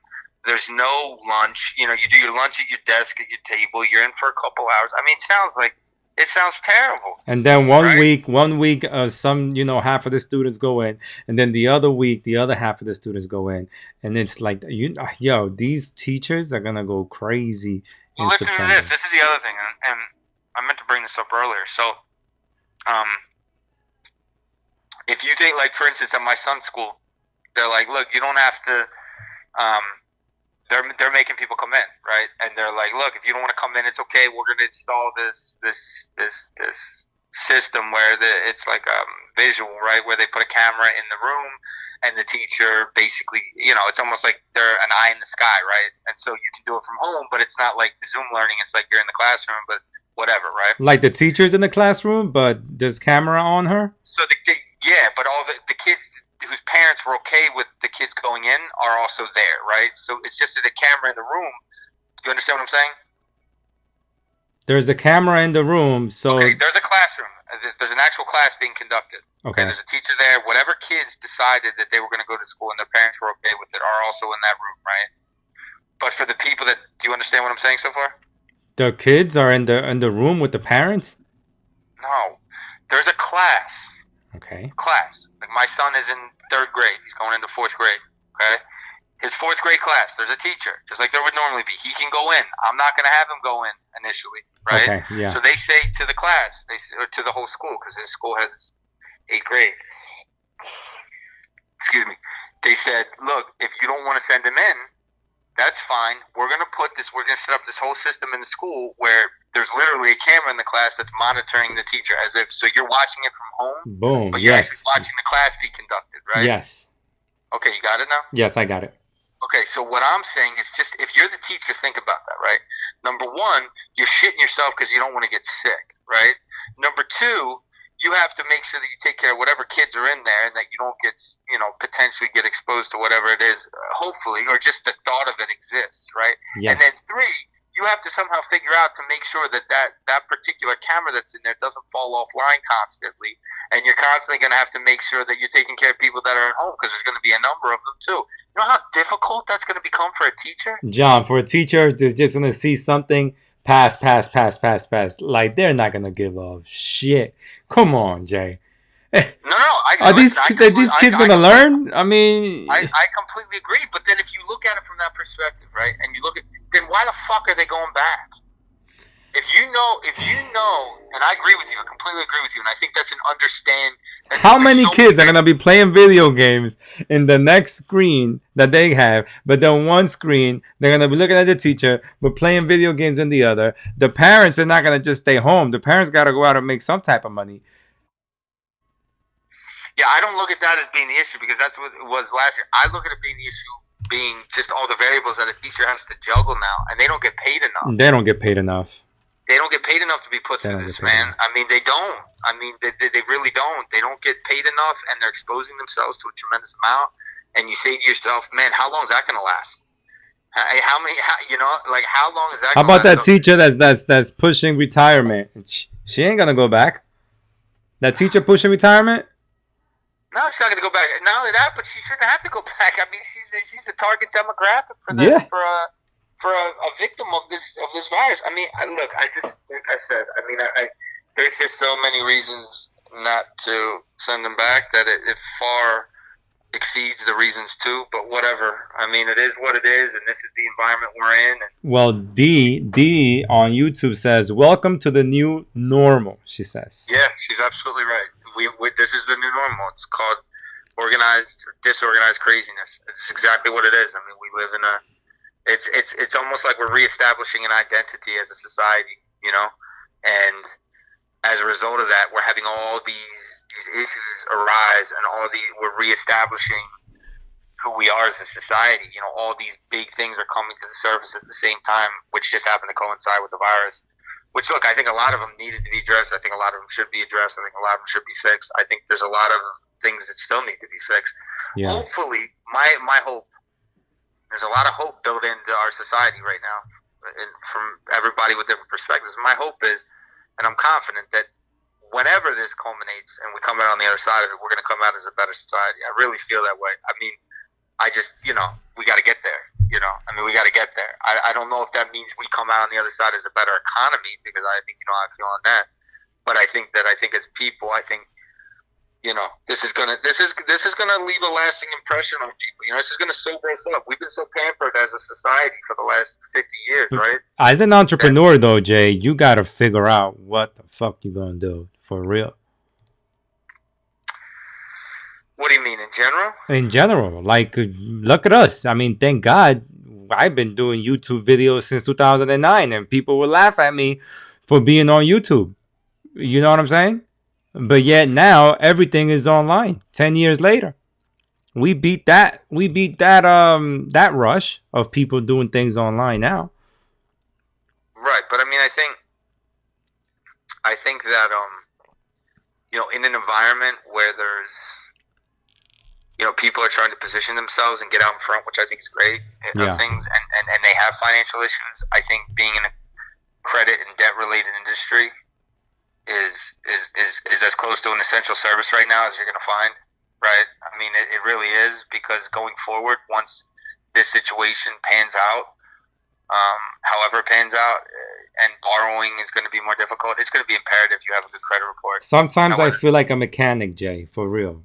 I feel like we're mechanics because we have these return customers. It's like, some files that got 90, 100 negative accounts from across all three bureaus. I mean, that's like a transmission change. It takes time. We're going to do no, the job. it's a valid analogy. I mean, I think that I do think though that the fact that we're just capable in all the different areas of Finance, right? yes, yes. As far as helping people on the tax side, the school loan side, the funding side, the mortgage side, and we all package this in with just the service itself, obviously allows people the opportunity to cover all different ends, which for a lot of people are a lot of loose ends. Sometimes they're loose ends that had never been addressed. Other times they're loose ends that keep them up at night and they don't know how to address them, right? Yes. And they don't realize that we offer these additional services with the credit repair service that we just include in as a way to make sure that once they leave us, everything is buttoned up, at that moment, so they're not leaving with any exposure when they walk away. So, or when they finish up the service with us. So, I mean, I think that I'm very grateful for it, but I think that has a lot to do with, the amount of, the type of line of work that we're in, and the fact that people are, obviously our results in the transparency and just the amount of time we're doing too. But I mean, it all goes hand in hand though. It's an absolute essential service right now. It really is. I mean, and there's going to be a lot more of it. Honestly, people are going to need to reset their own finances, especially people that lose their jobs and stuff. So it's going to continue to be, and be happy to help people, if they need it. We have Jesse Hatcher. Gizzy is the man. Hey, Gizzy, I sent the info you requested to get started. I don't know. You have a Jesse Hatcher, Jay? Yeah, you got started today. Good for you, Jesse. Congratulations to you. Submitted all three bureaus online, Jay? No, he sent it over right before we started. Okay, so you're gonna get submitted pretty soon, Jesse. I am Scoop. Alrighty, John, if you feel that stuff has to play out with the economy before it gets better, will it be a good time to build up trade lines? If so, how many number of trade lines will be good to start with? Do you mean trade lines as in like authorized users? Or do you mean trade lines as in no, we were talking about the economy. This is all ties in with the economy. And it gets better. I understand that, but do they mean, time to accumulate trade lines as in because everybody's got a different, understanding of trade lines. Do they Correct. mean well, let's read it again. If you feel that stuff has to play out with the economy before it gets better, will it be a good time to build up trade lines? If so, how many number of trade lines will be good to start with? So I think he's meaning to add trade lines to boost his credit scores and then to go for some financing. I'll answer it all different ways. So Correct. As far as if you're talking specifically about just AUs and adding AUs in an effort to bulk the score up, which have, the way you get points from authorized users is by it lowering your unsecured credit ratio, right? So, which is effectively credit card limits against your credit card usage. So, adding the authorized user may add a little bit of age, but it feathers out that ratio, right? So, adding them now, you're already leveraging the age of the accounts. Whether you add it now or you add it, closer to when you're trying to get the financing, it's really not going to change anything. But if you're not paying for it, you're not paying somebody for it. I always tell people, if you're not having to pay for it, it's a friend or family member adding you and you can trust them, have them do it as soon as possible. Because there's just no downside to having it on there, right? It'll help keep it propped up, and as that ratio I was referring to, and as a result, that'll help keep your scores propped up. Even if you have negative stuff still on there for whatever other reason, there's no downside to have it if you talk about authorized users. If you're talking about just building up actual primary trade line accounts, like opening accounts and then just kind of fostering them over the next couple of years, or the next year, or whatever the case may be. Yes. It really depends on who the creditor is. If the creditor is like Capital One or Credit One or something like that, where the interest is like 30%, I would say that whether it's us or somebody else, if you have credit imperfection, maybe clean your credit up first rather than opening them up, because you're just wasting an inquiry. In all likelihood, if you don't need the liquidity, they're probably not serving the same need that you probably thought that they were going to serve from the beginning, and definitely not something that an AU in certain instances isn't going to be able to acquiesce more so than a $600 Capital One card, if that would be what would apply here. So I would say, I think, and I had a conversation with a client today on an intake call about this. I think that, right now getting your best foot forward and preparing to get your best foot forward for whatever is going to come on the banking side going forward, or however much they're going to contract, I think is imperative, because I think assuming that we're going to come out of this on the other side economically the same way we went into it is, I don't care if you're, what we were talking about earlier, the best case scenario, worst case scenario, etc. Middle road scenario, even in the best case scenario, we don't come out the same economy as we went in, right? We just find some level of normalcy, and that's it. Even in the best case scenario. So I think with that in mind, trying to get your report looking as good as possible and maintaining that, I think, is in your best interest, only because of the fact that if you do have lending scenarios that need to come up in the meantime, things happen, right? And you do need to borrow at any particular point in time, at least you'll be prepared and you'll have that ready, right? You'll have it ready, and you'll have the ability to jump on it if an opportunity comes. You'll have the ability to jump on it if you have some kind of an emergency that presents itself and you tap into it. So there's no better time than now to at least get the credit right. Doesn't mean you need to go out and over leverage yourself right now. Just get yourself prepared is the way I would tell people. So I gave two different answers. I don't know which one was the right question, but hopefully I covered both. Both of them are good answers, Jay. Because people have to get that understanding as well. So Charles J says, Gizzy, what does it cost? He says,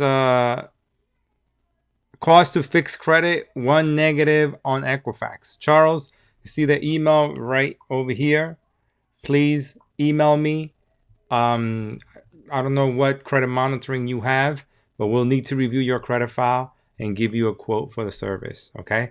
If you have an Equifax account, since it's on Equifax, let me know that you're using Equifax. Let me know what you're trying to do.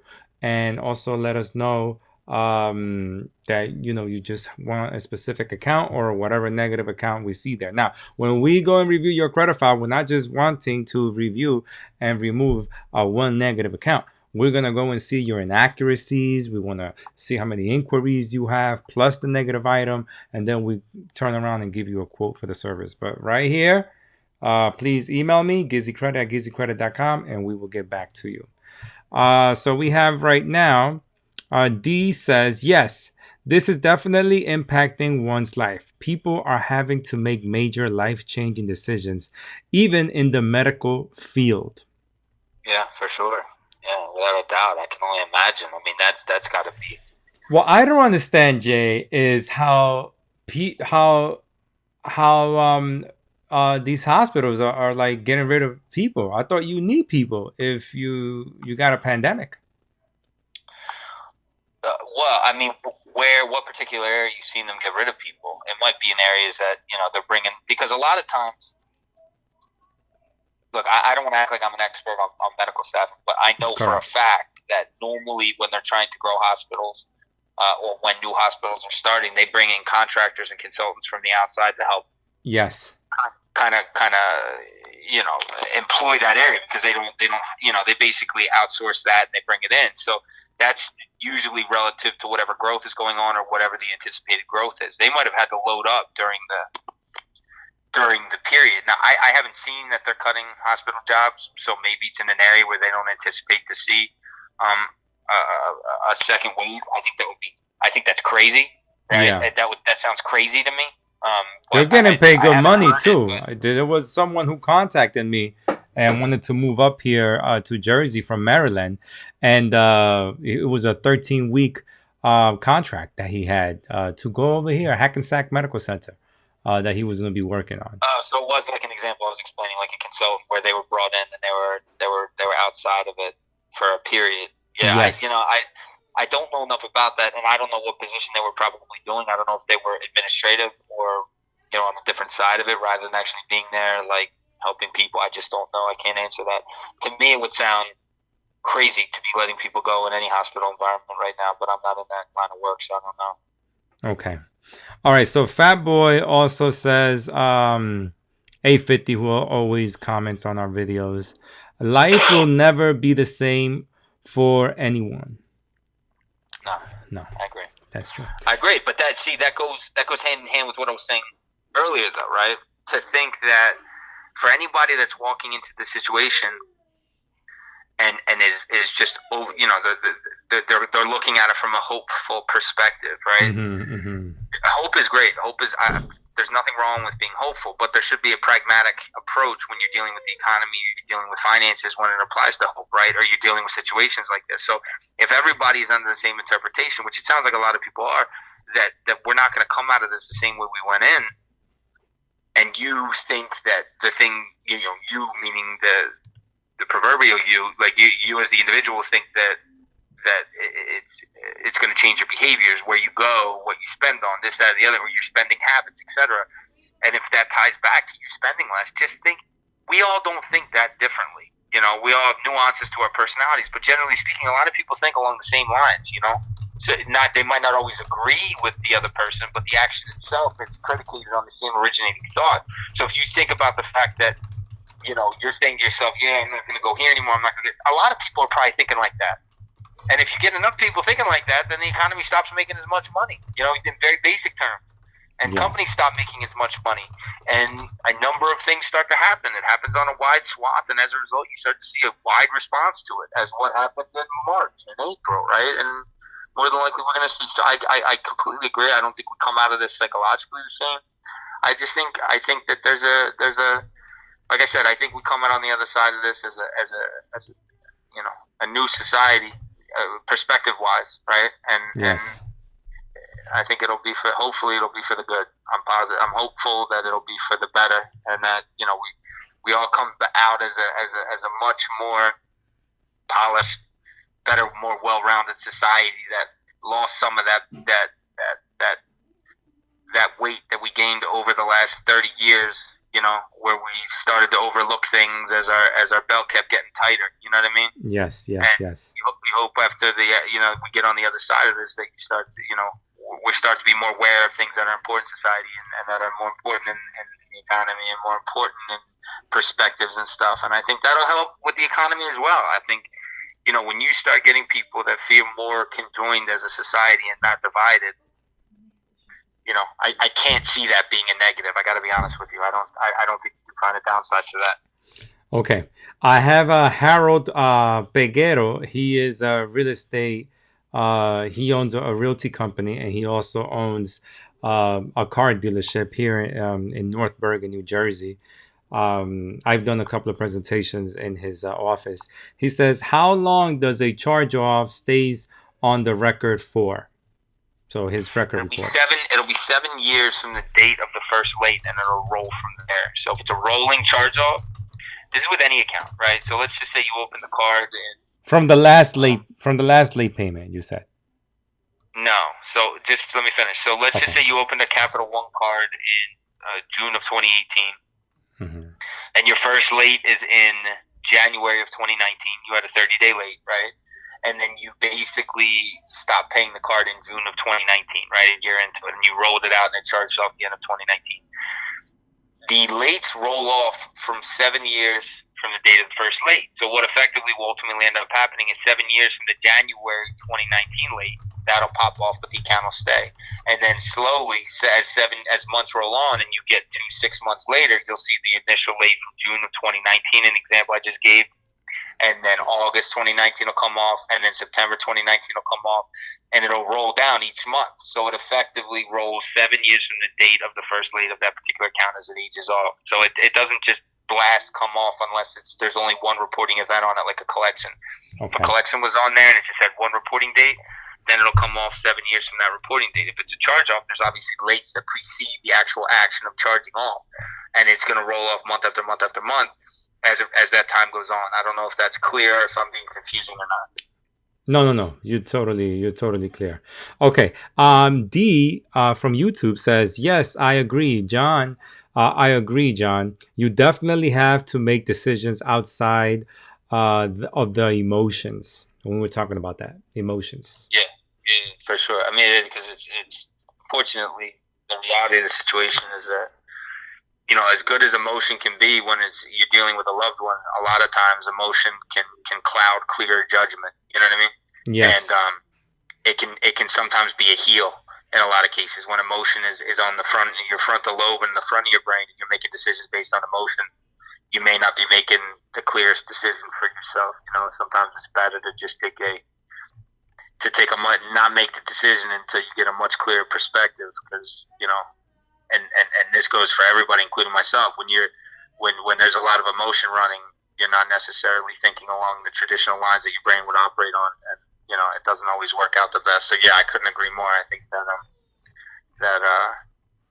you know, especially a lot of these topics, man. I mean, a lot of these topics are big topics. You know, yes. I mean, these aren't like fly by night. Let me, you know, make a decision on a whim. These are like, it's crazy how they're all coming around the same time. But you know, like I said before, you know, everything happens for a reason. So I'm confident this is the same. Okay. So we have Bernardo Hernandez. I believe he's Arizona or California. Vegas. Shout out to everyone in Vegas. Gizzy and John are the real deal. Okay. We got Glenn Byage, who's always on our live. Was good. Hello, Glenn. Now we have Rex Raymond Samonte asking, collection, should we pay it? Question mark. I mean, that's, again, the one thing we always say to clients, whether they start with us or they're already, you know, they've been clients of ours, we don't tell people not to pay their bills. So if that's something that you want to pay, knock yourself out. As far as our process is concerned, we don't need you to pay your collections in order for us to remove it. They can be open accounts, they can be closed accounts, they can be paid accounts, they can be unpaid accounts. That's not me telling you not to pay your bills. That's just saying we don't need you to do that in order for us to remove it. If you decide you're not going to pay it and you're not going to do anything credit related, then obviously it's going to sit on there and it's going to languish. The only way a collection company really has to really come after you, the two ways are, and we made a whole podcast on this, are to obviously leverage you against your credit, obviously, and then they also have the ability to take you to court. Now, very small percentage of people do the creditors take the court because they want to identify that they can try and collect that money. Usually through doing that, they'll do their research through skip traces and such to identify assets, whether it be 401s or employers, et cetera, et cetera, et cetera. So a very small percentage of people actually get taken to court. So if you take that off the table, then their one way to lean you and leverage you would be through your credit. So if you don't mind your credit being torched, if you're not going to get your credit worked on, then it'll just sit there for 7 years until it falls off. Correct. And more than likely, it's not going to get resold because they'll probably have trouble reaching you. So it'll probably just sit there. Correct. Okay. So we got D, and D says very sad situation with what's going on.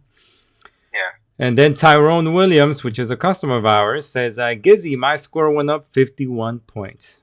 Okay. Thank you. Then we have King Keon. Gizzy is legit. He helped me big time. He was our client. Yeah. King Keon. Tyrone Williams. Gizzy is the truth. Thank you. Then we have a Fat Boy, 850. I was in Florida a few weeks ago, and people were wide open, no mask. It was crazy. Yeah, no, it's not. Honestly, it's probably less stringent now than when, there hasn't been an increase in accountability. I can tell you that much. I mean, I'm not saying there's a decrease, but there's definitely not an increase. And Glenn can attest to that. Glenn's down here too. So I mean, it's definitely not any more, severe. People aren't like going out and, what you would think relative to what the media is suggesting with the case counts and stuff. But it is what it is. It's to each his own. Honestly, down here now, we're adults and people understand what's at risk right now. You know, whether it be just going out or potentially getting other people sick. So it's on the individual to make the decision on how serious they're going to take it or how serious they're not going to take it, right? I mean, and then it really boils down to that. And I think that's probably what it's ultimately going to boil down to anyway, because I don't really see anybody from a governmental level stepping in here until this thing subsides. I hope they do, but I just don't see it happening. Well, we got Sammy. He's in Chicago. Shout out to everyone in Chicago. A lot of customers throughout the years have come from Chicago area. Then we got Curtis Davis. Say what's up. Tyrone Williams also says, do you do flat rate inquiry removal? But Tyrone Williams is a customer of ours. I mean, no, he's not a customer of ours. So he said his credit scores went up 51 points. I mean, a lot of these people, they have different names on YouTube. Maybe if maybe that's what it is. Yeah. But yes, depending. Well, sometimes we do, flat. It depends on how many there are. If it's reasonable, more than likely, yeah. If you got like 8, 10, those aren't really doing anything for your credit report. It's not hurting you. You have a substantial amount of inquiries, then we'll consider it, and we'll review your credit file and give you a quote and consider it. Okay, so Curtis Davis says, Love and Hip Hop stars spent PPP money. Okay. Chicago says, Sammy Chicago says, I just applied for a disaster loan for COVID-19. They said my application was approved. How long he's going to take to receive the money? Wait, ask that question again. I'm sorry. Okay, I just applied for the disaster loan for COVID-19. They said my application was approved. Now, how long is it going to take to receive the money? All right, so is this somebody? How long ago did he post this question? He posted this question 20 minutes ago, probably 30 minutes ago. Okay, so ask. I mean, if the person's listening right now, if they're still on it, how was it approved? Did you get the email that say it was approved, and online you log into your portal and it says the account's approved, the amount's approved, and it gives you the amount? Is that what happened? If that's the case, excuse me, then you can accept. You can accept the approval, and then typically what will happen after you accept the approval, they'll send you in the same portal. They'll include a DocuSign agreement, which will detail the terms. It'll say you got $40,000. You're paying it back over 30 years. Your payment, if you don't pay it off within the first year, where there's no payments at all. If you pay it off after that, your payments will start at like $100 a month for the next 30 years. And after you DocuSign that and you submit it, typically speaking, it's like 2 business days, and the money's sitting in your account.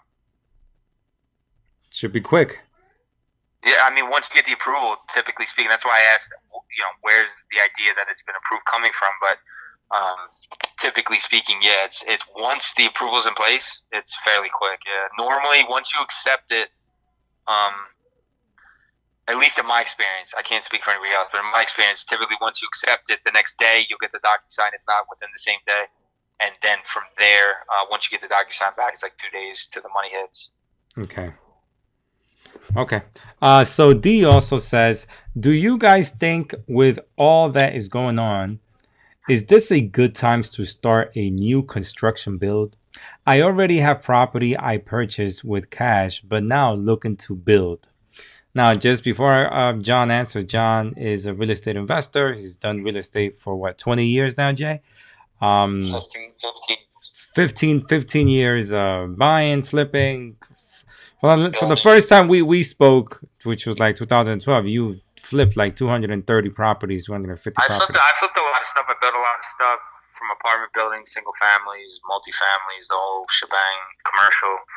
I bought and sold a lot of stuff. I've kept a lot of stuff, All right. So this answer is being by John, the real estate expert, and investor. So go ahead, John.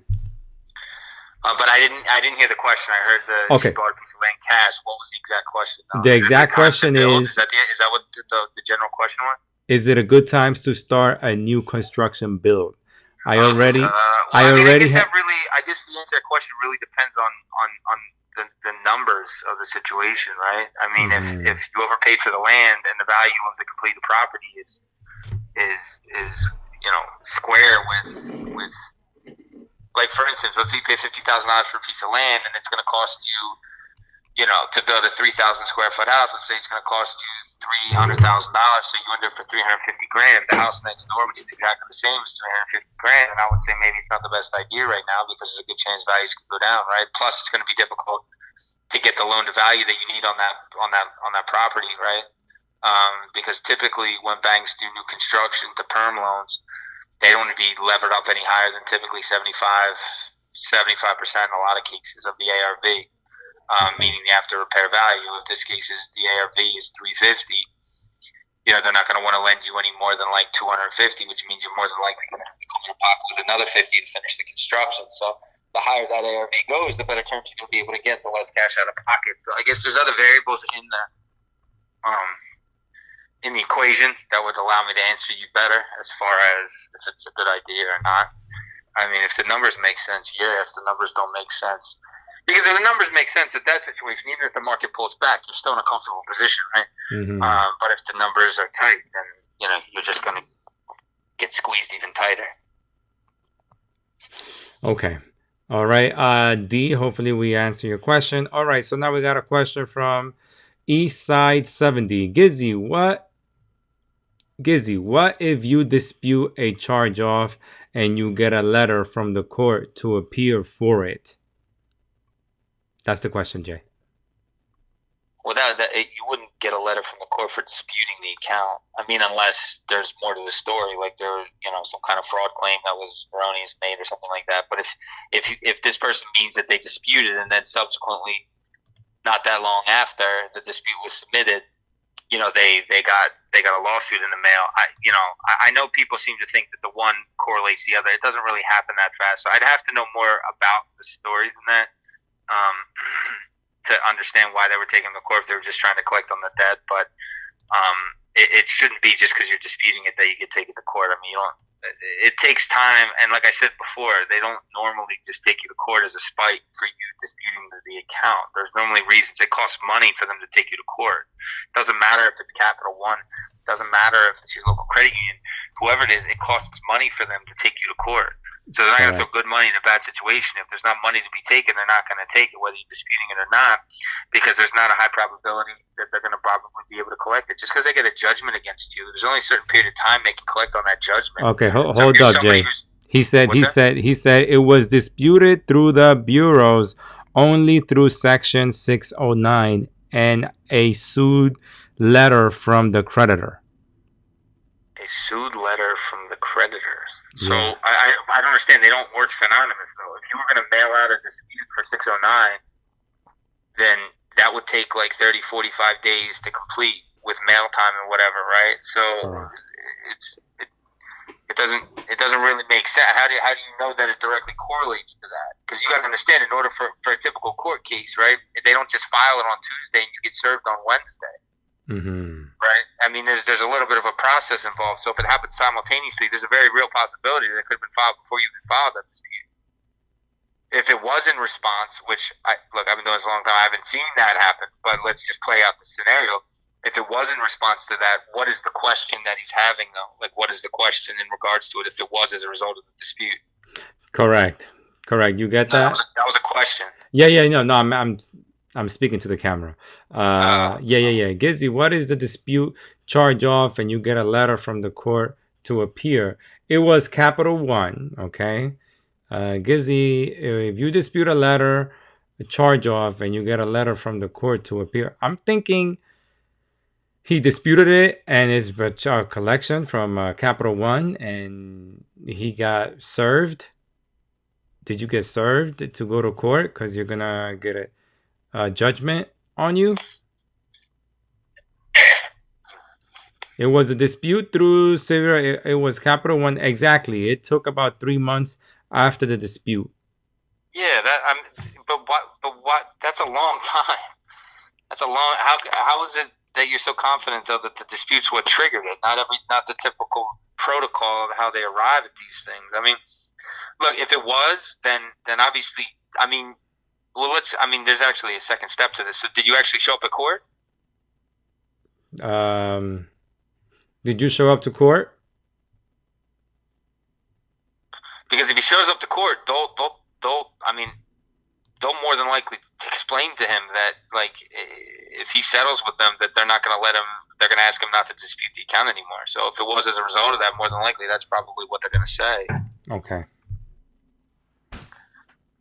I don't know. Okay. But I mean, it's rare you're going to see. You know, it's rare you're going to see that kind of a response, though. To be honest. No, not yet. Exactly. It took 3 months. Yes, and no, not yet. Okay. Okay. So, well, I hope we answered your question. I hope we answered. Yeah, I don't know question. if I answered because I don't know if I really got all the facts. But Yeah. if I did, I'm sorry. Yeah. Okay. So we have both perfect. Okay. Both were perfect. Okay. Yes. They want to settle. He says they want to settle. Okay. I mean, it would make sense why they would want to settle right now. But what is the particular question though? Like,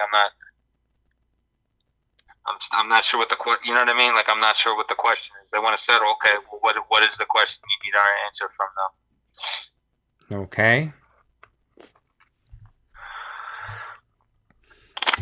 Okay. Hopefully we answered. They want to settle. Okay.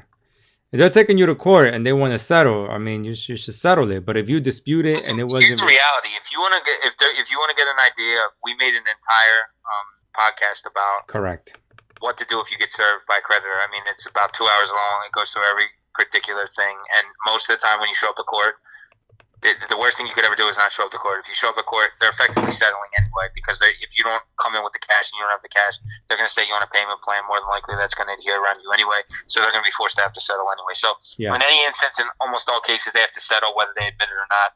And you know, there's ways. If you want to get a full breakdown of that, I would suggest you listen to that podcast because it goes into a lot of depth. Yeah, we have how to. Let me see if I could bring up the thought. What was the name of that podcast, Jay? Debt settlement. What to do when you've been served, something like that, I think. Yeah. Is it a good time to settle? Is it a good time to settle your debts? No, that wasn't it. No, there was one we did earlier. Is a good time to settle your debts was like 2 weeks ago. Yeah. The one I'm talking about was like a month and a half ago. We literally went into all details about what to do if you get sued, if you get served, exactly what. Oh, yes. What to do if you get served? It's probably on my other computer, the thumbnail.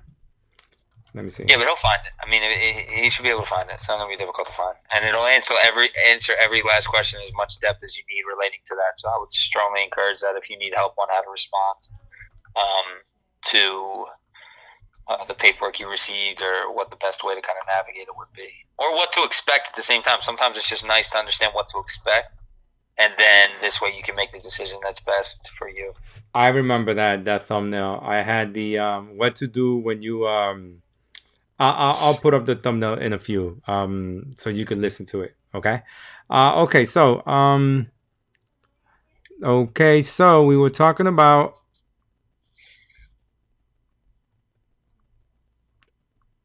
Eastside new format. Curtis Davis. Then Curtis Davis says, "Is this education choice due to difference in class between middle class or upper echelon financial capacity?" Say that again? Is this education choice due to difference in class between middle class versus upper echelon financial capacity? Is that as far as broadly speaking? You Yeah, mean? yeah. When we were talking about schools down here, I mean, no, it's not. I mean, honestly, I don't know how all the counties down here are going to do. I just know Palm Beach County, right? Florida's a big state, so there's tons of counties. So I don't know how the other counties. I'm just speaking from the one that I'm in, and with the county that I'm in, You have the public schools, which are like, we're not sending our kids in, we're not bringing them into the classroom, which is the right thing to do, right? Yes. And it's the more intelligent, in my opinion, thing to do. And you're getting some of the private and charter schools that are doing the opposite. So, and they're bringing people in. So, I mean, is there a difference there between the type of school? Yeah.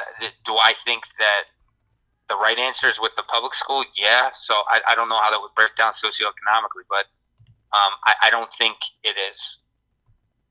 But it may be, because I'm not the one in there making the decisions. But I'm sure by the time we get to the bottom of the situation, we'll have a much better understanding. Meaning, like, once school starts and you see, I'm honestly hoping that they all get forced to just have to, at least here in Florida, they all get forced to have to do it, at least start out at a distance learning situation until the case count comes down. I mean, at least until you start getting some like idea of that it's tailing off a little bit. I mean, you wouldn't. It makes no sense to me with a raging, at least down here, with a raging situation like this. Why would you even consider it? It just, honestly, that's just how I look at it. I can't rationalize it under any scope. I can't be sympathetic to it. I can't. I mean, I don't know. I can't find a common denominator there that allows me to understand the thinking that would be, like I said, I think I told you this earlier, the governor said, sending these kids to school is like just like you going into Walmart or you going into Home Depot. Like, no, it's not, man. What are you talking about? This is the dumbest fucking thing I've ever heard. It's nothing like that, I mean, it's your kids, man. Yeah, this is the thumbnail, guys, that we talk about what to do if you get sued by a creditor. All right, so answering your question, we had a live call, and actually the this podcast was actually let me see, this podcast was an hour 34 minutes long, so we get into full detail. Okay.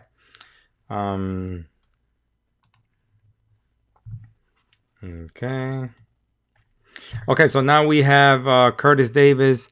Yes, my older neighbor teacher decided to retire. Teachers highly unappreciated. Huh?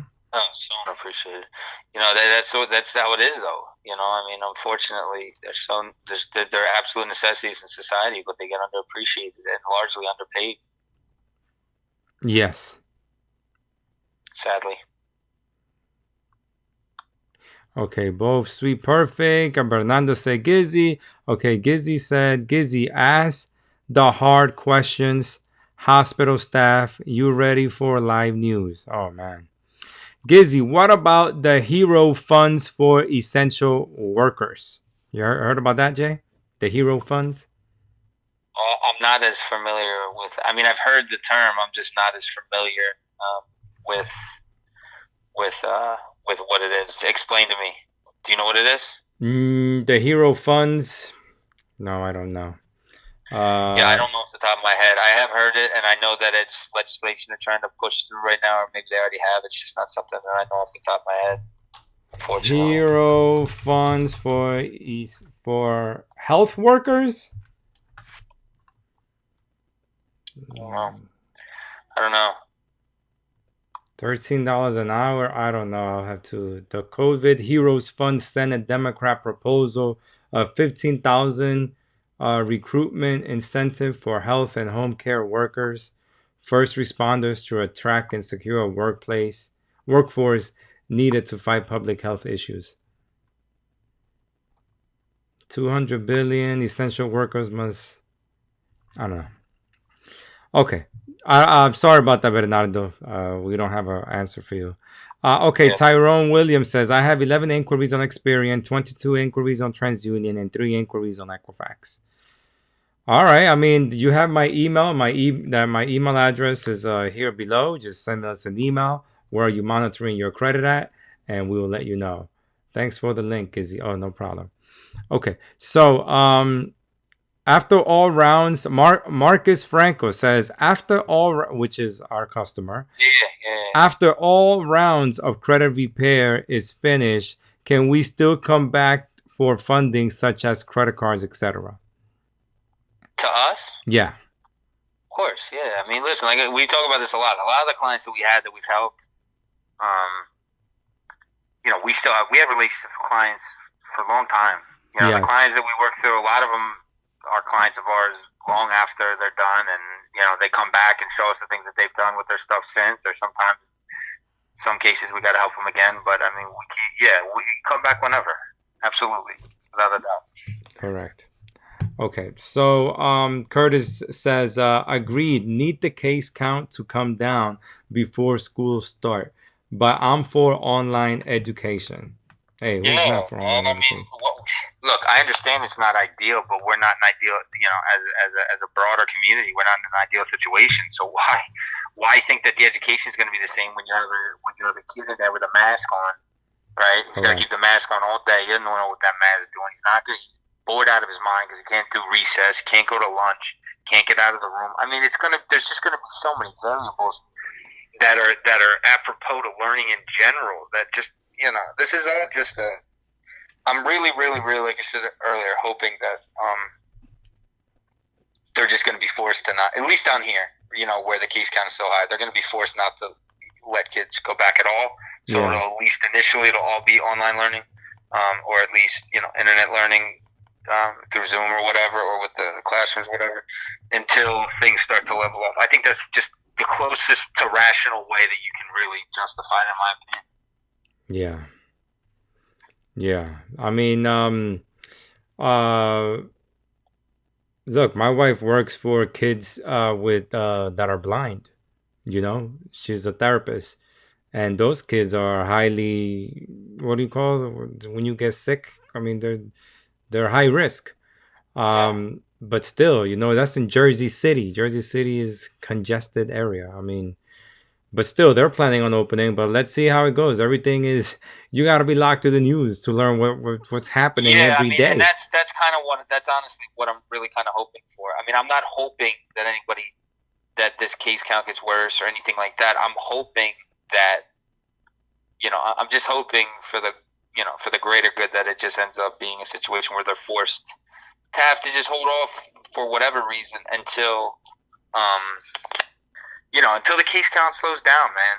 I just think this is crazy. You're talking about sending kids back to school. There's 15,000 new cases yesterday. That's crazy, man. They're laughing at the. Put this in perspective for a second. Hold on, I don't mean to interrupt you. No, go ahead. Put this in perspective for a second. They're going to send kids back to school, but corporate America won't bring their people back in. Think about that. Wow. Corporate America won't take the liability. My sister works for Johnson & Johnson. They're not even talking about bringing them back until next year. It's not even on a conversation. But they're gonna shoot kids back into school. But they're not. Adults are like, no. I'm not getting around you. I'm not bringing you back in there. You know what I mean? I'm not gonna. But we can put kids next to each other. It's crazy to me. Adults won't go in next to another adult, but let's put kids in next to other kids. It's crazy. And then have a teacher in there as an adult. Be like the guinea pig. It's crazy. Well, didn't that Betsy DuBois woman said something about that's only 1.3% of kids, if they happen to get corona, they'll pass away. 1.3, which equals to like. Yeah, but hold on. You got to understand something. Whether or not that's even a real number is debatable, right? Okay. And if you've ever watched that woman talk, I mean, you can tell it's almost like somebody's got a knife sticking in her back while she's talking. She looks so reluctant when she's saying it. But the reality of the situation, though, think about it. It's not necessary. That is being the obvious issue, right? It's the kids possibly getting themselves exposed, which is a very real possibility. Think about it, though, right? The age, at least here in Florida, has gone from the average age of somebody getting it was like 65 a month and a half ago to now I think it's 37. Whoa! And it keeps dropping. And we over here 40. Right, but hold on for a second. So think about that. You can take. Let's just say you take that off the table, and the idea is that kids aren't going to get it, or that they're not going to have negative response to it.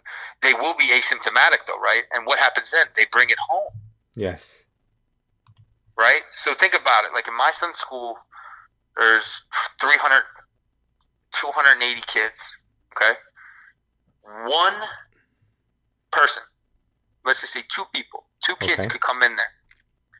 Whose parents don't believe in any of this. They go out, they do whatever they want socially, and they could just be asymptomatic themselves because their immune systems are strong, right? Correct. 2 people come in an environment like that, set that place on fire. Oof. 2 people, that's it. Because that one person's going to touch the one next to them, who's going to touch this, who's going to do that, who's going to do that, and that thing lights up like crazy, even if they do separate them. My boy is a correctional officer in New Jersey, and I go, "Oh yeah, the coronavirus is there." I said, "What? How that happened?" He said, "Oh, the nurse at the whatchamacallit, at the prison, her husband got it, so she ended up catching it." And if you're if you in jail, a correctional officer, you go to jail, you gotta have the nurse see you. So the nurse passes on to and then it's just like wildfire. And then you got some correctional officers who are not, they don't have the best health. They may be high risk. This is a respiratory disease. Boom, passes away. The next thing you know, they get tested. I mean, they get temperatured every day if you're gonna go to work.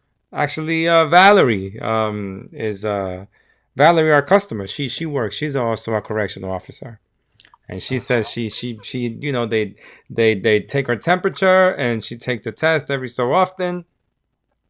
It's crazy. It sounds like it's crazy, but like you said, I mean, it's. But here's the thing, though. I know that we like to do these, for the purposes of educating economically. But this coronavirus is the nucleus of the economy right now, right? Yes, it really is. It is. Yeah. It's the center of the economy. I mean, it has everything to do with the economy. The responses have everything to do with the economy. All this stuff that's going on, it all has to do directly with the economy and how the economy is functioning. I mean, it's crazy. When you see a big state like California is the second biggest state, I think, in our country, and they've effectively gone into shutdown again. Georgia went into stay-at-home orders over the weekend. I'm not Georgia, Atlanta. That's one of the biggest cities in our country. I mean, you're talking about all these different areas that are sprouting up where they're like, we've had enough. We're not playing this fucking game anymore. Correct. We're just gonna do it our way, and our way's gonna be shutting it down the way that these other areas did, and that's gonna be that. And obviously, if that happens, what does that do to the economy? Correct. Now, Tyrone Williams says, I know someone from a Facebook group that has 52 active credit cards. You sure it's not Miss Divine Brown with 500,000? Probably Miss. It might be Divine. Divine said she was in the one day. She said she was in a group where she knows a couple other people that have the same thing as her. I'm still mesmerized by the fact that she was able to do that. Yeah, right. Because John is very conservative when it comes to that stuff, and be like, "What? You got how many?" But it's not necessarily that I'm conservative. I've been doing this so long, and I understand how the banks lend and everything like that. So correct. to see that amount of limits being unused over that period of time, I mean, and just to get to that amount over that many cards, like the amount of cards that she had. I mean, it's like I said to her, it's an art in unto itself. So good for her. I'm mesmerized by it, the fact that over the course of that period of time, they haven't even really cut the limits. Without her using them, she figured out ways to kind of work around that. But still, I mean, like I said, I'm mesmerized. So we got Curtis Davis. NASDAQ major pullback in second half trading day. Today, average 5% drop.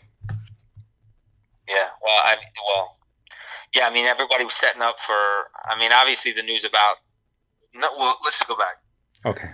Obviously, values were getting insane. I mean, the Tesla got up to 1,800. Amazon got up to 3,300. I mean, some of these stocks are out of their mind. Got so parabolic, it was ridiculous. So they needed to start to pull back, right? I mean, that's just inevitable. We referenced Square last week. That finally started to pull back as it should have. But I think a lot of the reason why you saw the second half sell-off today was because the bank's earnings season starts effectively tomorrow, and the interpretation is that earnings are going to be terrible. So, you had some large money managers booking profits that they've made over the course of the last however long, probably since the bottom, because now you're going to start getting perspectives from a lot of these companies for the next couple quarters. And the expectation is they're not going to be positive, right?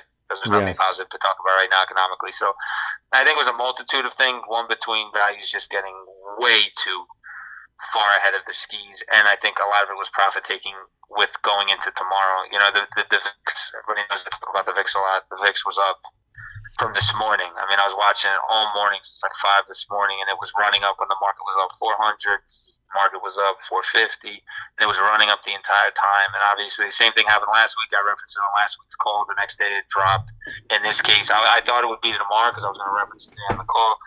But, you know, it ended up dropping into the close, and the VIX just kept running. So, I mean, we'll see how it plays out. I think that, like I said earlier in the call, I think JP Morgan and Wells tomorrow is going to be a pretty big it's going to be a pretty big deal as it relates to how the market moves this week. But, you know, look, these values got to come down anyway, man. They're so far ahead. I mean, there's such a disconnect right now between the real economy and what the stock market's showing. So it'd be nice to get back to some semblance of normalcy, where you can try and find some fundamental basis for taking one of these trades. You know, far more exposure to the upside now than there is to the downside.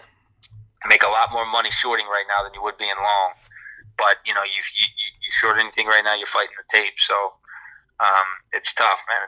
It's crazy. But yeah, it was definitely a crazy afternoon selling off, man. It caught some momentum. Just goes to show you how many weak hands there are, though. You know, I mean, it caught some momentum, and then it was like a snowball. It was like an avalanche. People selling. So the same people that were buying every day, buying those dips, must have shit themselves today, and then just started selling off like crazy altogether. All the you know. Well, someone on Facebook said today, "Welp, I just got marked as a pattern day trader by Robinhood. Welcome to the big leagues, sir." I don't know what that means. Pattern day traders means you buy and sell 3 times over a 3-day period, and then they mark you, and then in order to do that, I don't know what Robinhood is, because I don't use Robinhood, but typically speaking, if you're a pattern day trader, unless you have $25,000 in there, you can't buy and sell more than 3 times in 2 weeks, I think. If you have 25,000 in there, at least with TD, you know, you can buy and sell as much as you want in a given day, and they lever you up, you know, like 3-4 times your account value, so you can margin up on it if you decide you want to. But I wouldn't advise anybody does, right? Yes. That's kind of the difference. Okay, so we have actually Sammy Chicago just said, let me bring that up here. Thank you for answering my question. You got 100% correct. I received the email the next day. I signed the documents. This is exactly what happens with the SPA loan. Thank you, guys. Yeah. And we also have Tyrone, who says the woman, I mean, someone who has over 50, what is it that he said? 52 active trade lines. He says almost 200,000 in credit lines. He has sounds like bust out fraud waiting to happen. Why would that be? Hold on. Correct. $200,000 over 52 cards. It's like $4,000 a card. It's insane. 52 cards of $4,000 a card. Yep. Man, that's some fucking persistence, isn't it? I mean, to get 52 cards of $4,000 a card. And yo, Jay, how many times like, with David? 5,000, I can't get 4,500. I can't get 6,000. To get 4,000 all the way up the line for 52 cards. That's crazy. How about 20,000? When am I gonna get $20,000? Tell me, that's what I'm saying. You went 52 times, and you got we have Miss Divine Brown, who has 5. I mean, you saw Miss Divine Brown. Yeah, she had a lot. She had a lot of high limit ones. She wasn't pushing 52 at 4.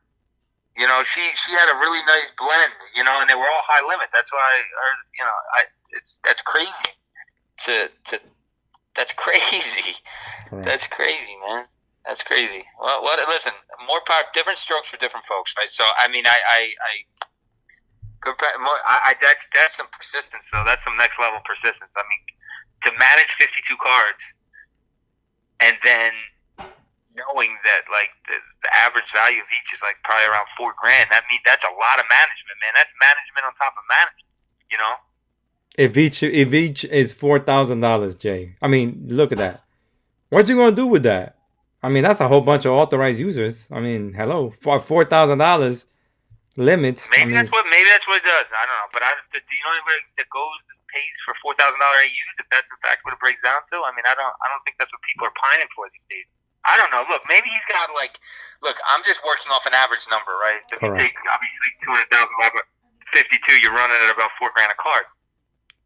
Maybe half of them are high limit and half of them are really low. I don't know. It just seems like a really peculiar large amount of cards for a seemingly somewhat lower number than I expected. Well, relative to the amount of cards, you know what I mean? 52 cards. That's a boatload of cards. It's a lot of cards, man. I mean, where do you put them all? I don't know, but hey, there's a group out there that it shows that he has 52 credit cards. But we don't get that many people. See, that's how people always come to us and they ask, "Oh, how much in credit card limit can I get?" And a lot of times, not every customer is trying to get high limit credit cards. A lot of customers just trying to, get a couple of credit cards. Everyone has different goals when it comes to credit. Sure. Not everyone's trying to get a high limit credit card. But hold on, more so than even that. That's not what, honestly, in all fairness, that's not really what we're pushing either, though. You know what I mean? Correct. I mean, our goal is to get people into position, to get clients in. We've been doing this so long that the objective is not to have them go out and get a Lamborghini. If you can afford it, obviously knock yourself out. Although we have had customers who go out and get We've had a number of customers that have gotten Lamborghinis. But the fact of the matter is that, it ends up being a situation where, we want to get clients into a situation when they leave us, they're in a better fiscal position when they came to us, something that's sustainable. And we've talked about this in previous podcasts, where you're getting in the car loan, the auto loan at the right rate that you can sustain, that you can afford. You're getting in the house at the right rate. You can build a good foundation of borrowing that you can grow from, right? That you can sustain even in a slow market or even in a tight financial picture that you're stuck in. I mean, we're trying to do these kinds of things and not trying to exaggerate a problem that already exists in our society, right? People over leveraging and borrowing unnecessarily and things like that. I mean, I'm not trying to stand on a soapbox here. I'm just saying that a lot of the reason why we have the clients we have for the period of time that we have them is because we actually care about the client being able to get to the goal, but B, be able to sustain the goal. Correct. Getting you into a car is obviously one part of the goal if you come to us for to get an auto loan. And for a lot of people, just getting the loan is a big deal. But the reality is it's important to get that rate where that rate needs to be, right? And if that rate at prime is 3%, that's what we're aiming for. We're not aiming for 9%. We're aiming for 3 because 3 is what you can afford to be able to sustain so that you don't have to, not to mention if you run into an issue, 3% allows you, if you've been paying on it for a year and a half, a lot of that payment at 3% is going to go towards principal. So you're going to be able to pay it down and probably sell it at that point and either make a profit or trade it in for something cheaper if your economic situation changes.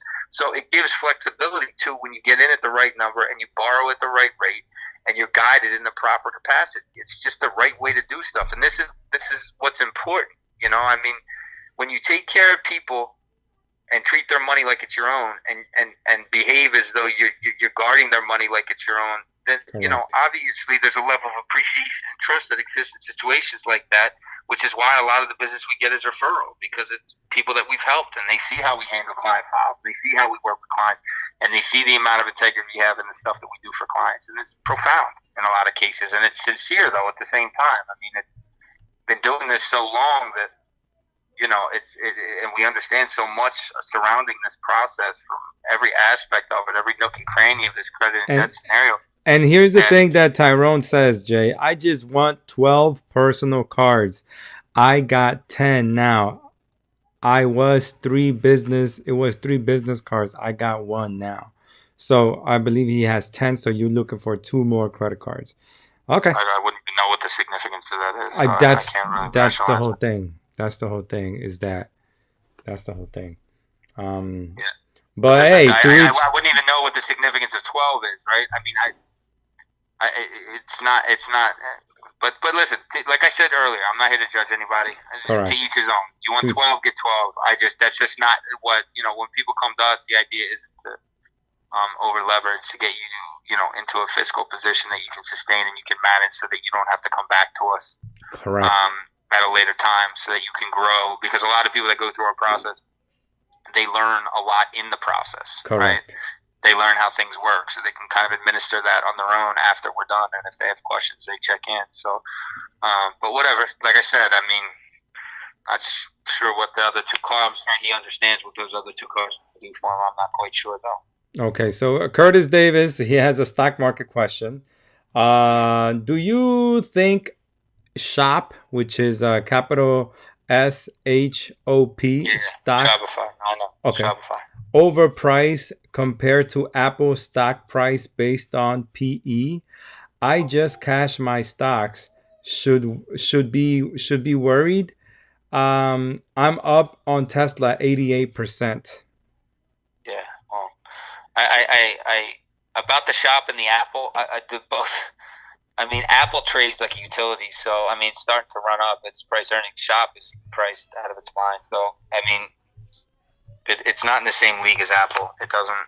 It shouldn't be measured in the same capacity as Apple, right? I mean, so I wouldn't look at it that way. I think anywhere where there's froth, if the understanding and the expectation is that we're going to pull back, obviously, areas that are the most overextended are the ones that are going to get kicked in the nuts the hardest. So, there's a number of those areas, especially on the tech side, that are overextended. I don't know if this could be a slower unwind. I don't know. It was really difficult. I didn't expect it to go off as aggressively as it did today, but it just goes to show you. It just goes to show you how weak some of the hands are out there right now. And a lot of people are holding profits from when the bottom in April, right? So you're seeing them the minute they don't see something they like, they're selling. But you're also getting a lot of people that are coming in a day trade, much like the guy said earlier when he just found out he's a pattern day trader. And, the minute you see a fart in the market, they're running in the other direction because they don't, you're so far inflated right now on values and price earnings, like Curtis was mentioning. You're forward. Amazon is like, it's measuring off of like 2022 earnings right now. It's Amazon. It's how far inflated it is. I mean, there's not a denominator you can attach to justify the value it's at right now. Yeah. Even if you were being speculative. So I mean, we're so far. It's just how long is it going to take to unwind, and if is now going to be the time that it starts to unwind, because it absolutely needs to. So, to answer his question, as far as should he sell? That really depends on the where you're at. I mean, if you're a ride or die on Apple and Spot, I mean, Apple has been running up like insane amounts, right? I mean, it's insane how much Apple's run up. It's been running up. It's been everybody's sweetheart. So I mean, You're talking about a situation just like Amazon, and they got to get back to some semblance of reality. I mean, you can't keep convincing yourself that these are reasonable levels to be buying at. So I don't know if today is going to be it though, or tomorrow. I mean, it could be a tough week just because I think the earnings are going to start to set the tone. And if they come out like crap, you're going to see a lot of fluctuation, a lot of volatility. So that's why I like just messing around. I hedge all my stuff with the VIX just because I think that no matter what, we're in a volatile market right now, and the VIX is a good way to hedge. Give yourself some insurance on the downside. If it does pull back, you can dollar cost average on your way down too. But at least they'll hedge some of the exposure. This Curtis Davis, he always learns a lot from you. He seems like he understands a lot, period. So I mean, he seems like he already understands a good amount of the market. So just asking. And you guys always have a conversation through these live casts. John, we have made it in YouTube. We have a comment right now that's like a spam comment. It's like a spam comment is when people push like what they're doing, and it's like spam, I'm not gonna read what it says because it's about it's nasty, first of all, and it's not for people under 13 years old. Okay. Anyways, thank you so much.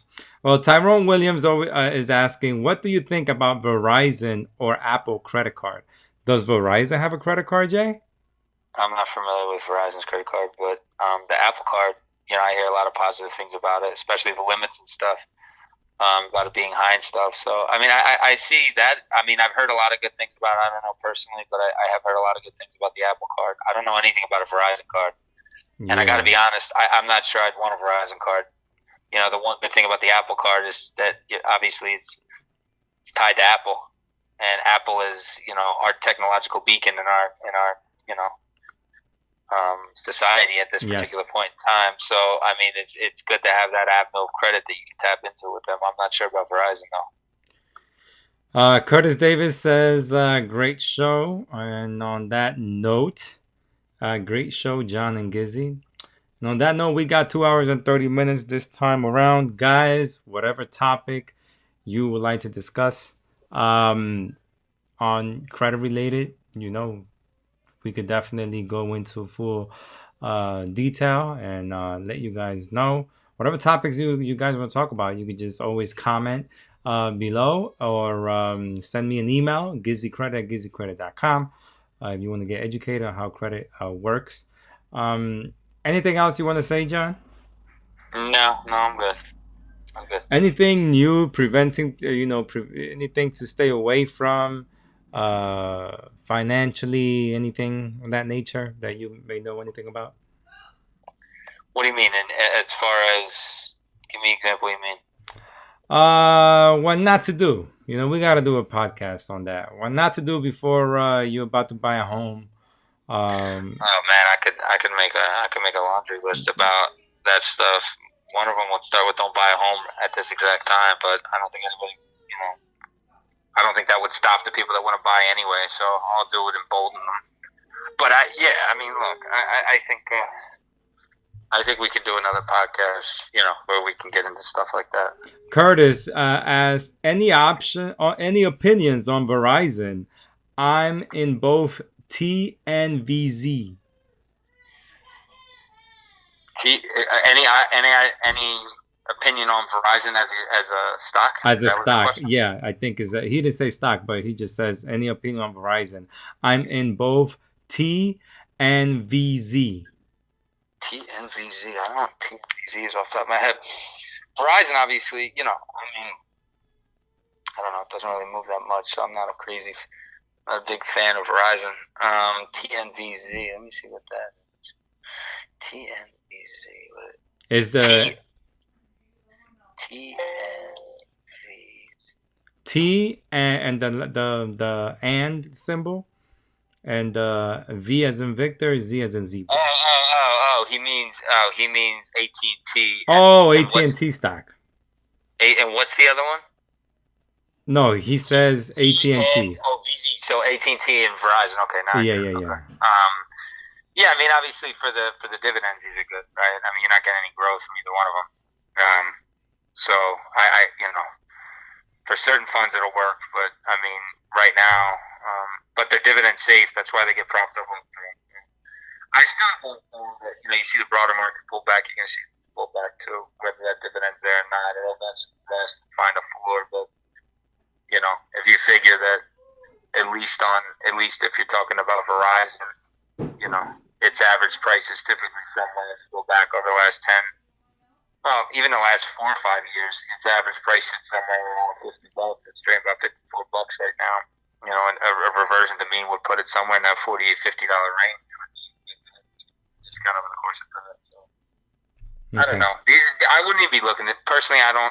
These things move too slow, and I'm not a big fan of either one of them. So, because I'm not looking for the dividend. I'm not. You know, that's just not how I would. I'm not saying he's wrong for doing it. That's just not how I would do it. Okay. All right, my people. So John is getting better. He got some antibiotics. How many days you got left more of the antibiotics, Jay? I got Thursday, so I got 10 days that I get to take them for. So that's what's up. All right, mi gente, your boy GizzyCredit here. John, I want to say thank you much for watching. One of the ways that you can help us in our channel, Joshua Hodges says, when will be a good time to buy a house? We've been looking and have been told to wait until the market dips further, but no one tells us when. Yeah, I mean, I think when is really a judgment call, but I mean, I think if you're looking for what would be a clear good to go sign, my suggestion would be, if you're looking for a clear good to go sign, would be when things look the worst is a good time to be buying. When everybody's running away from the fire, you should be running into the fire. I know it sounds cliche, but the reality of the situation is that's the truth. When nobody wants to buy is when you want to be buying, because that's when you're going to get the best terms. And in all honesty, if things play out, even in the middle of the road scenario, you're going to start You're getting cut off a little bit. Where did I cut off? Just what you said like 2 seconds ago. But go ahead, you're good now. You're going to see what happened in March, where some of the liquidity starts to get rediverted, and you're going to start to see mortgage requirements get a little tougher. So it's going to lower the buying base, which is going to, and if the amount of inventory I anticipate is going to be there, you can see dry prices now, which is going to be an opportunity. So just be patient. I mean, I would say to anybody that is interested, when you start to see more pressure on the economy, and you'll know when values continue to drop, because values will continue to drop with the media paying attention to it, and they'll start to. But you'll also be able to see it in the neighborhood around. You'll see the drop. We're not there yet. We're not anywhere close to where it could be if it does decide to drop the way I think it's going to. Mm-hmm. It may take some time to unwind as well. So just be patient. I mean, look, knowing that interest rates aren't going anywhere should be enough of peace of mind. Values, there'd be no reason, there'd be no justifiable reason, regardless if we have 0% interest rates, for values to go up from a sustainable perspective. It's one thing now with low inventory, but from a sustainable, long scale, there's absolutely nothing to promote that right now. Wages aren't going up. People can't afford more. Jobs are down. I mean, I could go through this conversation. We made a whole podcast about Oh, yeah, we made a whole podcast on this too. So, yeah. All right, Jay. Well, it's a long day for you. You're still getting better. Yeah. I can't answer any more questions. We'll save it for next time. Thank you so much, everyone. Thank you, Jay. I appreciate you very much. You got it. All righty. Okay, mi gente. Listen, 2 hours and 35 minutes. You guys been keeping us in this podcast for a long time. Over 2 hours the last 2 times. We don't mind. But it's a Monday. Mondays are always busy. Matter of fact, I got a couple of people who want to start the process who we got to get back to right now. Again, we are workaholics. We work every day except Sundays. Even Sundays in the late afternoon, we start getting back to emails of people who want to start credit repair with us. The best way to share our content or just to say thank you is to like the video and share it with your friends or anywhere that you think that, some credit education could help someone out. If you are a current customer of ours, we're getting a lot of referrals, so thank you very much. We really appreciate you. And this is all my social media right up here. I'm usually a lot on here on Instagram.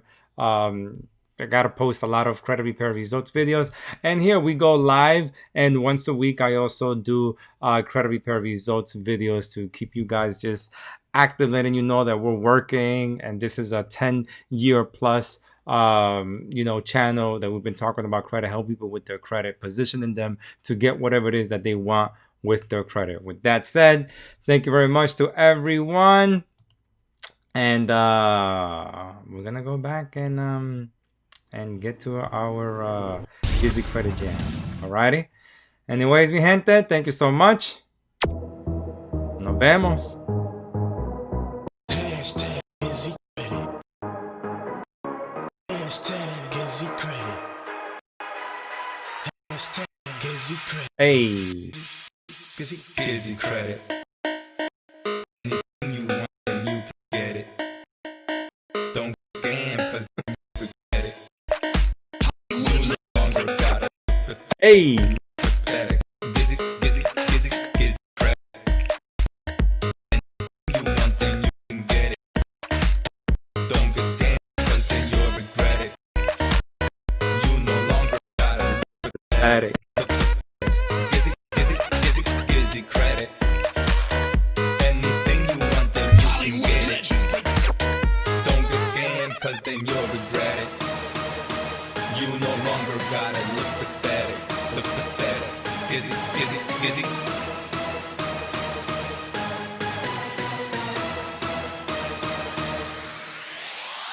GizzyCredit.